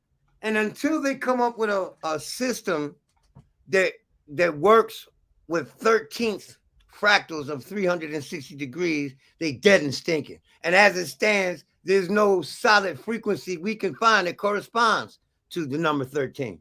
So until they do that, they will borrow from the current system using Scorpio keywords and Sagittarius keywords. They haven't changed one fucking bit. They just giving that new zone a whole new name. So 13 signs, 27 or 100 is not going to change the nature of astrology. I want to get that in first. What has happened is that the push for it doesn't yield. All right. According to astrological rules, you're throwing a wrench into the clockwork, right? The system is not built on a 13 generator. So until they find a way to make the system fit the preference of a 13 sign, it's always going to be something that they're just trying to push. All right. There's going to be like speed Jeopardy. You cool? We're going to do 2 minute. Yeah, because they coming through. They coming in. I want to do like this is like speed dating, speed Jeopardy. 2 minute drops for each one of them. Somebody asks us class starting next month. I'm going to talk to Ahku. I want to start classes this week. I mean, not this week, this month. I don't want to wait till next month in July. If we could probably start something in mid-June, if the brother has the time available. I'll make the time, God. He'll make the time. That's all the right. thing about being self-employed. That's the thing right there, y'all. Make my own exactly. schedule. Exactly. And I have a level of freedom of that as well, too. Depending on the response that I get tonight from everybody signing up to the Patreon, then that will determine if we'll start the classes next week and whatnot. So if we get a lot of people responding right now, then y'all already know what it is. It's Citrine. The Citrine membership is going to be the membership for 4 weeks. You dig? Somebody wants to know, explain the 26,000 year cycles. Can you break that down? Yeah, that's my field of expertise there. You know, as an astrologer, that's my #1 field of study. Let's go. That is a reference to the precession of the equinox. And the number 26,000 is a rounded number. Yes. Right? It's actually been recorded to be very close to 25,920. This is the numbers that the ancients used. Yes. And they used it universally in India, Egypt, China, Japan, Africa, everywhere. Just read Hamlet's Mill. You'll find it. Okay. Okay. So the 25,920 year precessional cycle is because the earth wobbles. You know, it has a motion that it spins. Okay. Mm-hmm. The flat earthers aren't going to like this. I don't care. Okay. But it spins. And from this motion, we derive the concept of time that we call hours, minutes, seconds. Right. We have another motion called the annual motion. The orbit of the earth around the sun takes 365.25 days approximately. It's a floating decimal. And then you have the third motion of our earth, which is the precession of the equinoxes. As the earth spins like a top and moves around like a top, it also wobbles. Yet the wobble of the earth is much slower than the rotation and the orbit. So that one wobble is called a volute.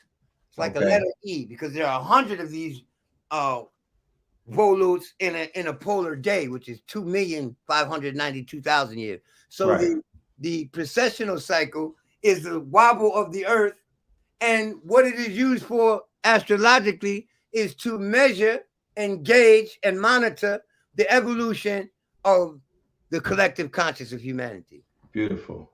All right. Could Ra go a little bit deeper on Jupiter and Saturn connection? The ancients forever have used, before the discovery of the outer planets, used Jupiter and Saturn as the ultimate council. All right.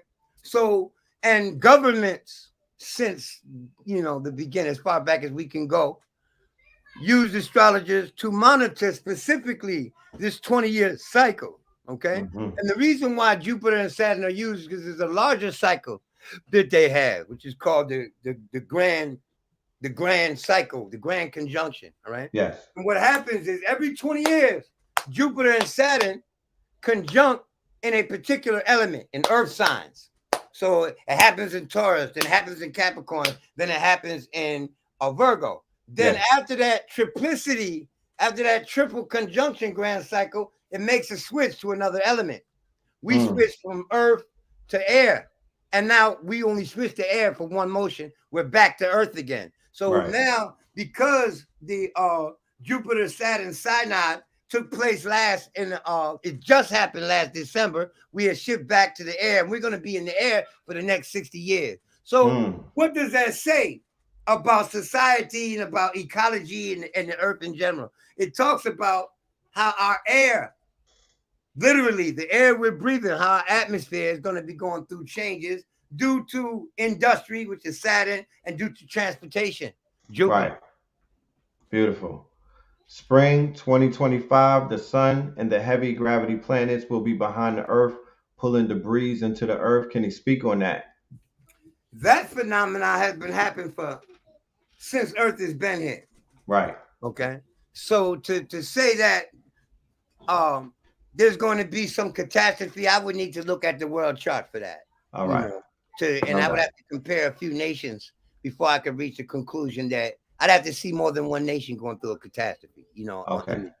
Like, for example, something very small, but it was given obvious attention. Do you remember about 2 or 3 years ago when there was a blackout? It happened in Beijing and it happened in New York at the exact same time.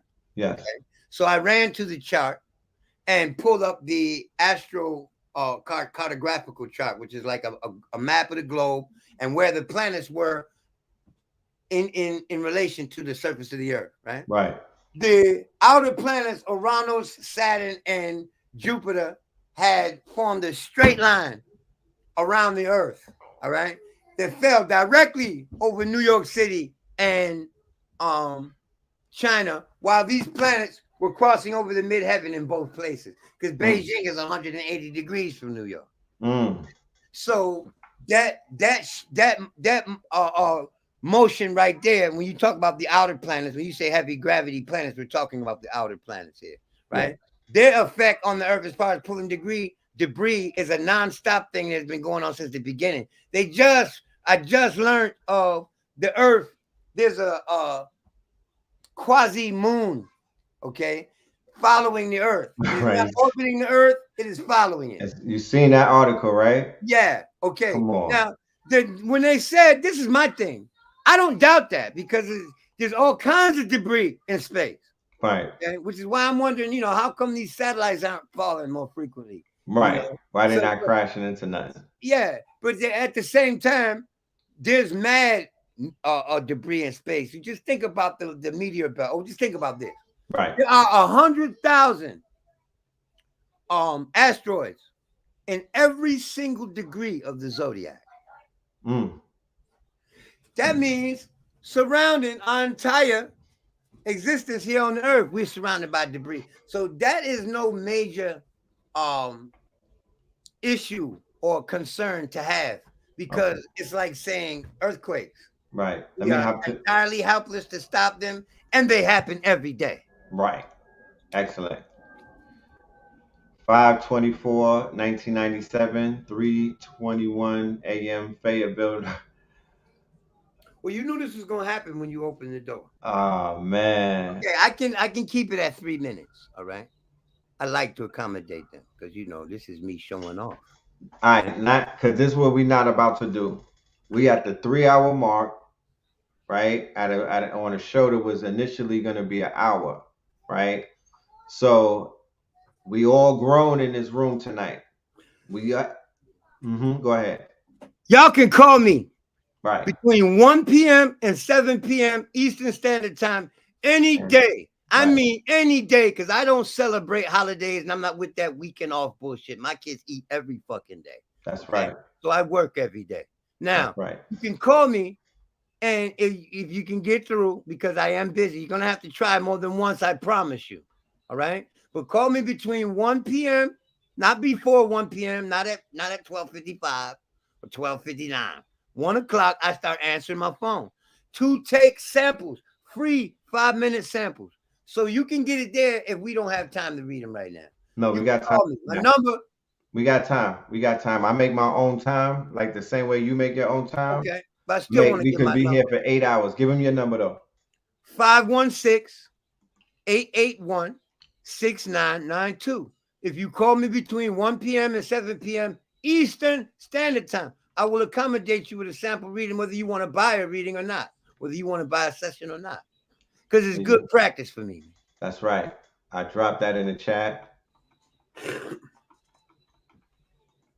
Make sure y'all write that number down. 516, you said, right? Yes, sir. It's there. It's correct. Yeah. So make sure y'all take that and write that down if you want to have somebody, because man, know thyself. This is not something that Chat GPT can do. This is not something that AI can do. This is a gift. This is a talent. And actually, in this world that we this new cycle that we're in this world that we find ourselves in, this is how the gods are really going to be able to prove themselves.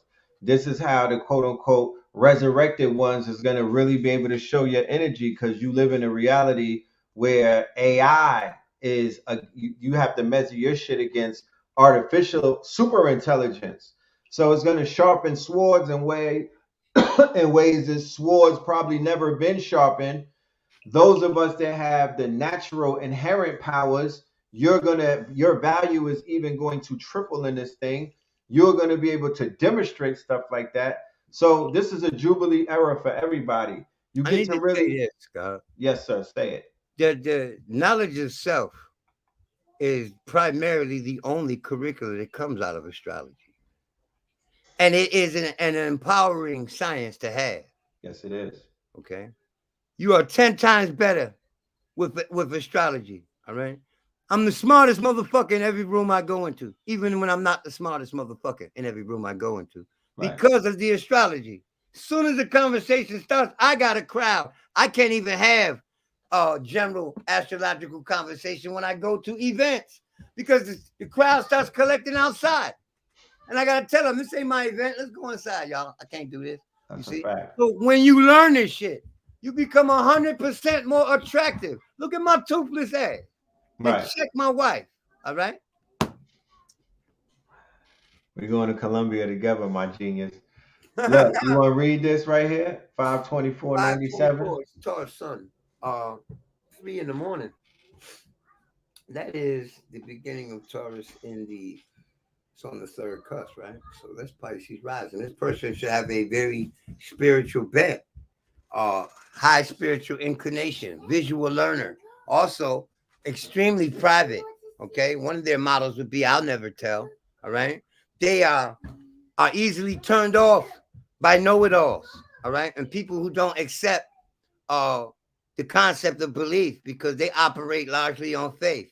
All right, so this person is here in this lifetime, regardless to the degree of knowledge they receive, will be constantly confronted with situations that try their sense of faith, their sense of belief, their sense of trust. Between 2012 and 2015, they started to question what they had been indoctrinated to with regards to spirituality, whether it was religion or spirituality. And since earlier this year, when Saturn entered Pisces, the desire to renew that spiritual quest has become even stronger. All right. How am I doing? Right. Talk black to us, family. Where you at? Where you at? Okay. Peep this. Nah, he ain't answer us yet. Yes. Who's Brad May Baby? That's not who I'm reading. That the brother that you talking to, he's still catching his he's still caught up in the truth that's dropping on him. But we waiting for him to respond.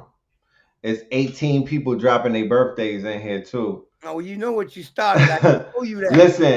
Listen, I know, family. Like you make sure y'all sign up to this Patreon and come and be a part of this quote unquote what we'll do is what y'all will do readings and we'll do information. Pull up. You see what this brother has, the value that he's given. You feel me? You see the value that he's given.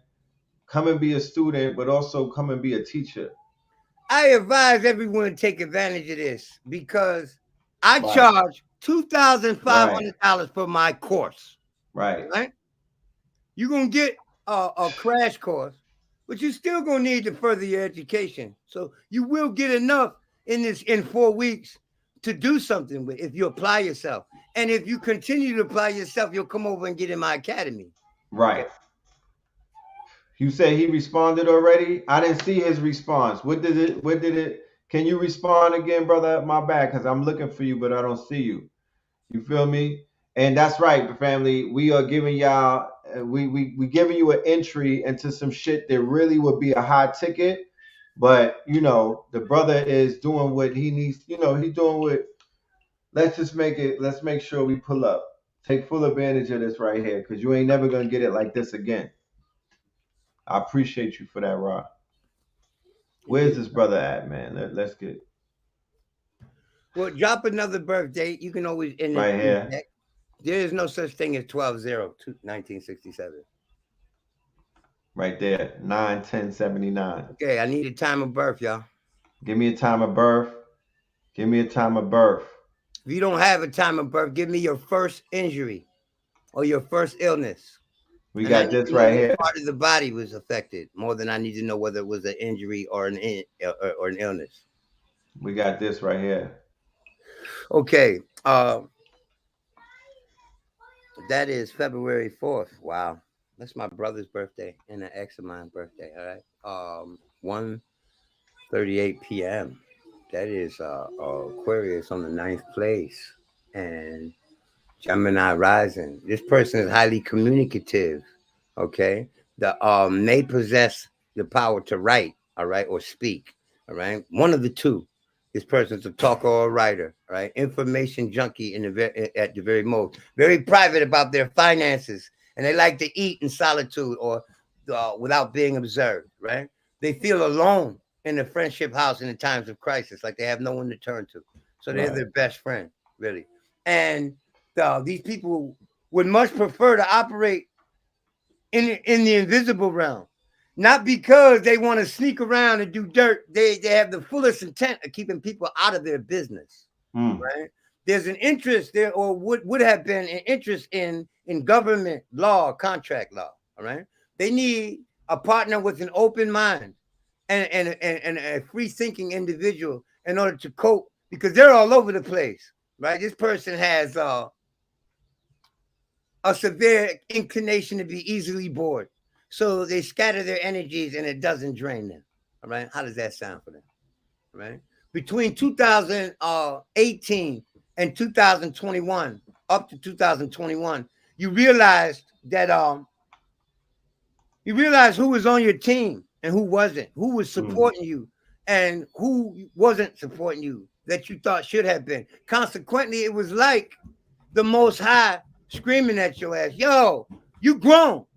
Consequently, the positive response to that would be to reshape your social circle. So the inclination to reshape your friends and to get rid of those friends that aren't helping to propel you forward has been great since the end of 2021. He's saying facts. That's him right there. All right, let's go to somebody else. Gerald L. Look at the Tauruses up in here, man. 334 Chicago. That's like I just read that. No, it wasn't 334. So this is another Pisces rising here. Okay. These people have a very high how do you say, inclination to their private life, to being in solitude. People with this Pisces rising are naturally more spiritually inclined and naturally more inclined to be naive and trustful. Okay. This is their early life. As they experience the overtrust, right, or the misuse of confidence, they become withdrawal. All right. So this is where their trauma is. All right. As a Pisces rising, you need a partner who's going to be industrious and pays attention to details, because these are the dreamers. All right. So you got big dreams, chase them, and let inspiration be the guide that pushes you, because the natural psychic ability comes out of these people. All right. So knowing when danger and peril is present, this is not something they need to be warned about. What they need to be warned about is how they hand out and dole out their trust to people. All right. Let that be that. Give me a call and I can get even more deeper. Super facts. Next. Okay, let me go. 7/16. 1990, 8 a.m. 7/16, man. I think that's Leo rising, right? And I would go there. All right. You're here to learn self-composure, particularly emotional self-composure. And the urge to do so has been riding your shoulders since you was a child. So it manifests as you being ashamed of emotional display in public, or apprehensive to let people know what your true feelings are, because you're in a constant state of protecting yourself, right? And in a constant state of trying to remain composed. So all your life, you're going to, even if you master it, you're going to run into situations that require you to exercise composure. That's the first thing. The second thing is these people have a creative bent that doesn't have to manifest itself in the form of art. You understand what I'm saying? But there's a massive creativity that separates them from their peers. All right. So they feel alone in the social realm, particularly with the transit of Saturn through Aquarius over the last 3 years. This reshaped the way they look at their commitments, their relationships. They might have seen changes in their spouse, and these things would have come up suddenly or out of nowhere. All right. And a high preference to change their social abilities, specifically with regards to professional connections.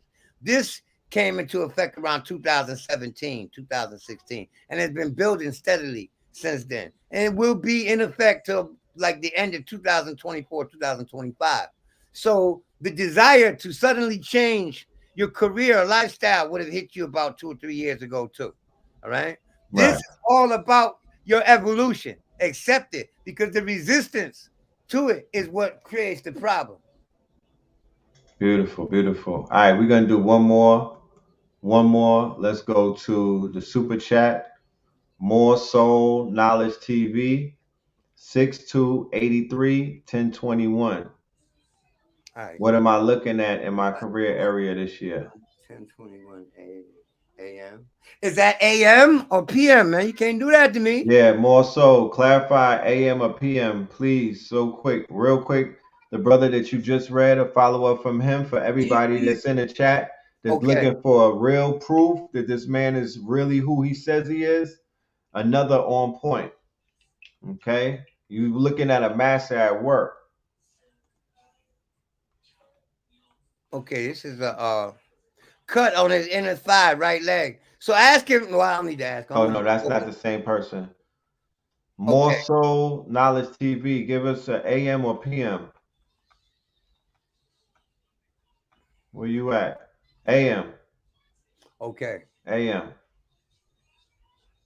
What was the birth date again? I need to see that again. All right. It was a Taurus, birthday right? on him is 6283. 6283.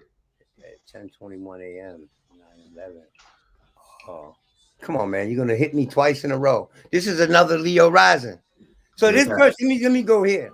Look how the energy working. I don't say thing about this. Yeah, I know the same thing. I get that back to back over the phone too. It's like I feel like I'm in a motherfucking casino right now. But go ahead. Let me say it.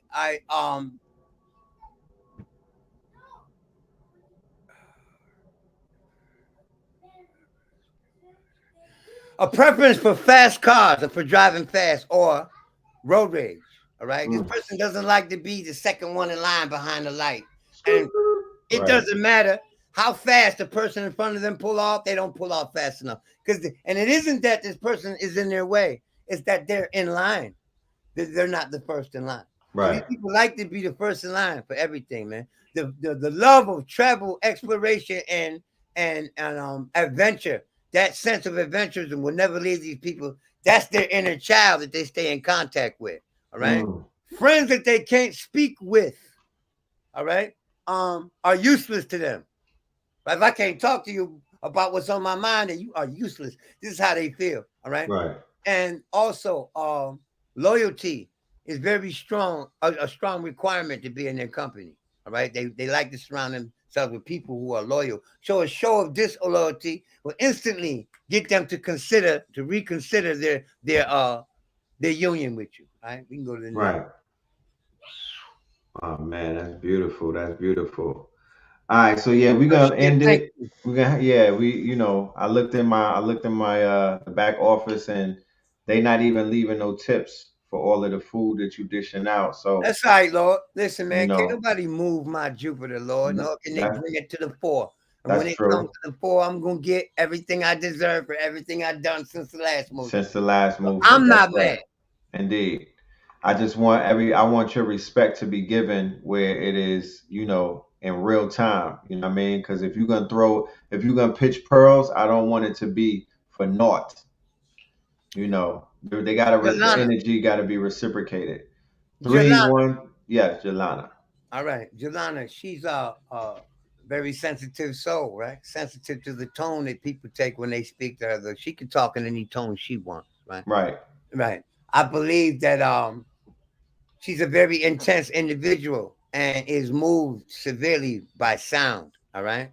Right. So loves sleeping, not for the rest though, but loves the dreams and hate to be woke up out this sleep. Find it very hard to forgive people that have violated. And the way to do that is to forgive yourself for being vulnerable to the violation. And until you do that, you ain't never gonna forget the person involved. All right. These people here have friends for when they need help, and they are all willing to help their friends. And once they discover that that's not being reciprocated, that friendship is toilet water, champ. Don't nobody want to touch it. All right. These people here love adventure when it comes to finances. They're the black sheep of their family. All right. You're the unusual one. You the fucking weirdo out of all your brothers and sisters or cousins or family members your age. Because your interests exceed theirs and go to areas that they don't want to touch. All right. Ask him how about Dave. How about that, y'all? His Cash App is right there on the red ticker. It is Cosmo with a Z 361. It is Cosmo 361. Okay. What should I focus on to teach my daughter? Which pregnancy is she the product of? See, I can't answer to that unless I know that. Is she your first child? And I mean, if you lost children, it still counts. So is she the product of which pregnancy is she the product of? The first child, second child, third child, fourth child? She said accurate. Wow. She is very fussy when she is sleepy. Appreciate it. There's a delay. So sometimes people get it a little later. So that's why I give it a few more seconds or minutes for that matter, because there is a delay. But that was her first answer to your initial reading. Her testimony is accurate. Wow. This is her answer to the daughter first. So this child is quiet as hell, shy as a motherfucker, and liable to be highly naive. So these are the things that you need to guard against with regards to grooming this child socially. All right. I know that I'm using your chart to describe the child. So her profession isn't readily given. All right. I'd have to actually look at your chart. I'm not doing that. I'm just giving you the template read. You'd have to call me for more specificity with regards to her career, and I would need her birth date and her time of birth in order to look at that and assess accurately what her career, which field or area her career, her expertise should be groomed. Beautiful, indeed. I'm not going to be that type that tries to answer questions without the proper work. Without the work, that's Those right. questions I can answer, I will address right here. Those that I need to do the work for, you need to call me and get a reading to do. Right. And what I would do for the love of my audience, because this is to me, this having a reading by Ahku, I remember being in the audience at Know the Ledge Radio. It feels like a gift is being unwrapped. It feels like something that you're receiving that the universe is sending to you when you get a proper reading, and you know that somebody else knows who you are and can identify with you, and they're verifying who you are. So that's like a leap in the man know thyself road that we're all on. So I'm going to talk to Ahku, and I know that we're both going to receive a lot of love tonight. You know, tips when people are sitting at the table and whatnot. Sock it to our pockets. Sock it to our pockets, and sockington to our pockington. And what I'm gonna create and what we're gonna manifest, because like the brother said, sovereignty in real time is us being able to say, I could have this thing running 10 hours if I wanted. There is nobody packing me up and telling me to go home, nor do I have to wait. I don't work for a corporation, so I can make my own date and my own time. I want to do a whole show where we do readings. I want to. I'm not adverse to that. Right. What we need to do a show dedicated strictly to that. That's what I'm saying. Strictly for that. No, I know. I see you turned on. Yo, I'm literally sitting here watching you, and my new name for you is Ahku GPT, because you're literally like, when I talk to GPT, it goes like, it starts spark, and then it starts going in, it's thinking, and then the answers just start downpouring and whatnot. I'm prompting you with the dates, and I'm looking at your GPT.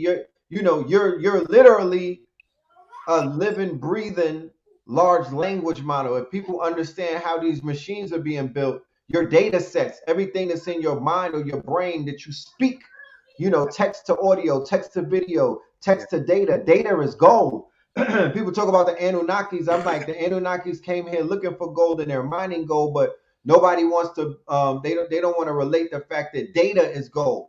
The things that you're saying, that your content, all of this is gold, because all of these words that we're spitting get turned into numbers when they're feeding these computers in data sets in order for them to become more intelligent. So if the first thing I did when I tried GPT was to see how they programmed it astrologically, if they programmed it, and they didn't. They didn't, right? So what you said was, you're not gonna get this from GPT. My job ain't gonna be right, which makes you more valuable. So your data set, right? If any of the classes that you've given on the internet, any of your appearances on Know the Ledge, any of your appearances on Black Magic 363, they all could be scraped. They're all part of a data set. You have more valuable data than 99.8% of people in the population, because nobody thinks like you. Nobody has your science. You have thank God for that, man. That's right. So you're a legend on top of a legend, and we are slowly, because you said it's in the charts, we're moving into a reality where you're going to be able to completely be it's going to be a reward cycle where you'll be rewarded for your level of intellect. You'll be able to monetize that. There will be a valuation to your intelligence, the same way that they have a valuation for these artificial intelligence tools and machines.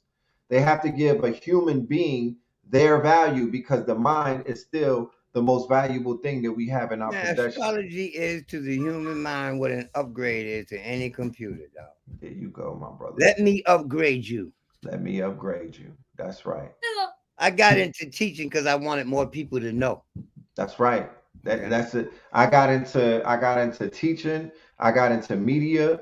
I got into this entertainment thing. I got into fashion for some of the same reasons. You know what I mean? And now I'm getting into technology, Afrofuturism, all kind of things. So it's definitely up and it's definitely stuck. And I want all of y'all to get y'all readings, man, because y'all was dropping some times and some birthdays. Peace to the young God. What up? What's good with you? He knows your name. I know he knows my name. I'm gonna bring my son over there. I'm gonna bring Omari through, so they could all have We got mad front lawn and back lawn over here. I already know, and he needs to burn out a lot of his energy, so he gonna come through. You know what I mean? He's coming through. Bring him through. For the family, for the newly joined Patreons, welcome to the family. Welcome to the platform. Make yourselves at home. We got a whole lot of information on there already, but get ready for Ahku. He's going to be tearing it up. Everybody that wants to get these readings, you should come and want to be a student. being a Patreon is better than sending the Cash App, you know. But you make your decision. But come and join us. Be a part of the student body. Get these skills. It's one thing to hear this man doing science and breaking it down, but he's showing you that he could share, foundations are being built. So I would, if I was you, I would make my next move the best move. I just want the brother to leave us with something that we could all collectively walk away with. This was a classic show, monumental. 3.5 hours is $1 billion worth of game. Can you leave him with something good, brother? Indeed, God. Because Saturn sets the trends for all of our difficulties. Saturn is currently in Pisces. Saturn comes to put right those things that aren't correct and to make stronger those things that are. All right. So it comes to show us our faults. For everyone here, regardless of what their sign is, Saturn is in Pisces.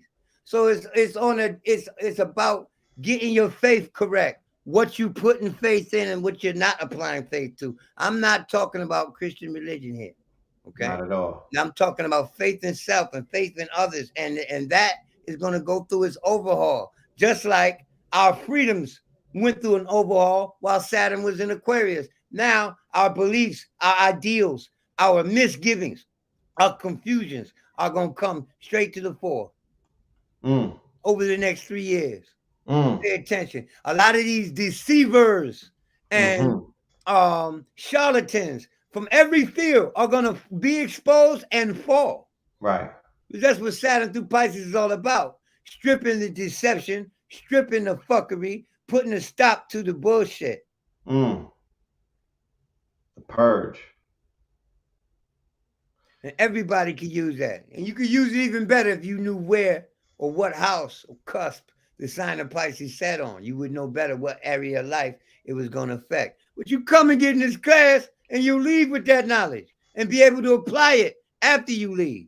It's not like you're just going to be coming and listening to me talk. You're going to be involved. You're going to be involved. And don't ever say that we ain't tell you. This is an offer that will not be on the table again. It's only a $99 investment. Come through at the citrine level and tap in to these 4 weeks. And give us thanks, thank me later and whatnot. But the God is here. You know what he got to deliver. Come and get this sauce. You know what I'm talking about? And with that being said, we out. We're going to leave you out with the song of the summer right here. This is Red Opals. You know what I mean? Like the young lady said, get the F out New York. I already been telling y'all that. And we really literally mean that. Come down south with us. We building this empire. We are moving forward because the star says so. All right, love and light. Up in the Dumbo, smoking the gumbo. Few blocks before green, yeah, up in the jungle. Up in the Dumbo, smoking the gumbo. Few blocks before green, yeah, up in the jungle. Coke in the bundles, it's history in the making. I'm popping like fish to the grease and the bacon. My bitch is Jamaican. United we stand, dividing these bands. They hide in their hands, I'm riding in vans. Slide through your land, hopping the sprinters. Tour the underworld, popping the minter. Landed the turtles, I'm popping that splinter. Watching the snowfall, dropping the winter. Dodging the pitfalls, watching this bitch fall. And I still manage like Rich Paul. The paper was calling, I had to go switch calls. I spoke to my twin, I told my young boys I'd never be broken again. Invoking the gins, spitting the spirits, I'm soaking the gin. Your man's in the woods, we smoking on him. Fuck do you mean? We up and squeeze, tuck it and leave. We leaving a stain, fuck up for breeze. Running the banks, causing a crashing. Feather the feds, Moorish the fashion. Horse was smashing, kicking the door. Waving for force, it was blasting. Mother the gas and loving the Dumbos. Pull up. Burn something. Up in the Dumbo, smoking the gumbo. Few blocks before green, yeah, up in the jungle. Coke in the bundles, it's history in the making. I'm popping like fish to the grease and the bacon. My bitch is Jamaican. United we stand, dividing these bands. They hide in their hands, I'm riding in vans. Slide through your land, hopping the sprinters. Tour the underworld, popping the minter. Landed the turtles, I'm popping that splinter. Watching the snowfall, dropping the winter. Dodging the pitfalls, watching this bitch fall. and I still managed like Rich Paul. The paper was calling, I had to go switch calls. I spoke to my twin, I told my young boys I'd never be broken again. Invoking the gins, spitting the spirits, I'm soaking the gin. Your man's in the woods, we smoking on him. Fuck do you mean? We up and squeeze, tuck it and leave, we leaving a stain. Fuck up for breeze, running the banks, causing a crashing. Feather the feds, Moorish the fashion, horse was smashing, kicking the door. Wave on 4-4s, it was blasting. Mother the gassing, loving the passion. Eat on your food, the brother was fasting. The weapon that formed against me was me. Perfected the storm as Bentley receipts. Washing the Benjis, we rinse and repeat. Century of self, I'm centered on me. Red as the pillar, I'm pushing the piece. Higher the level, I'm pushing the keys. They going for 19. The summer is mine, I'm going for 19. Thunder and lightning flooded a bright lane. The hunger was biting, biting.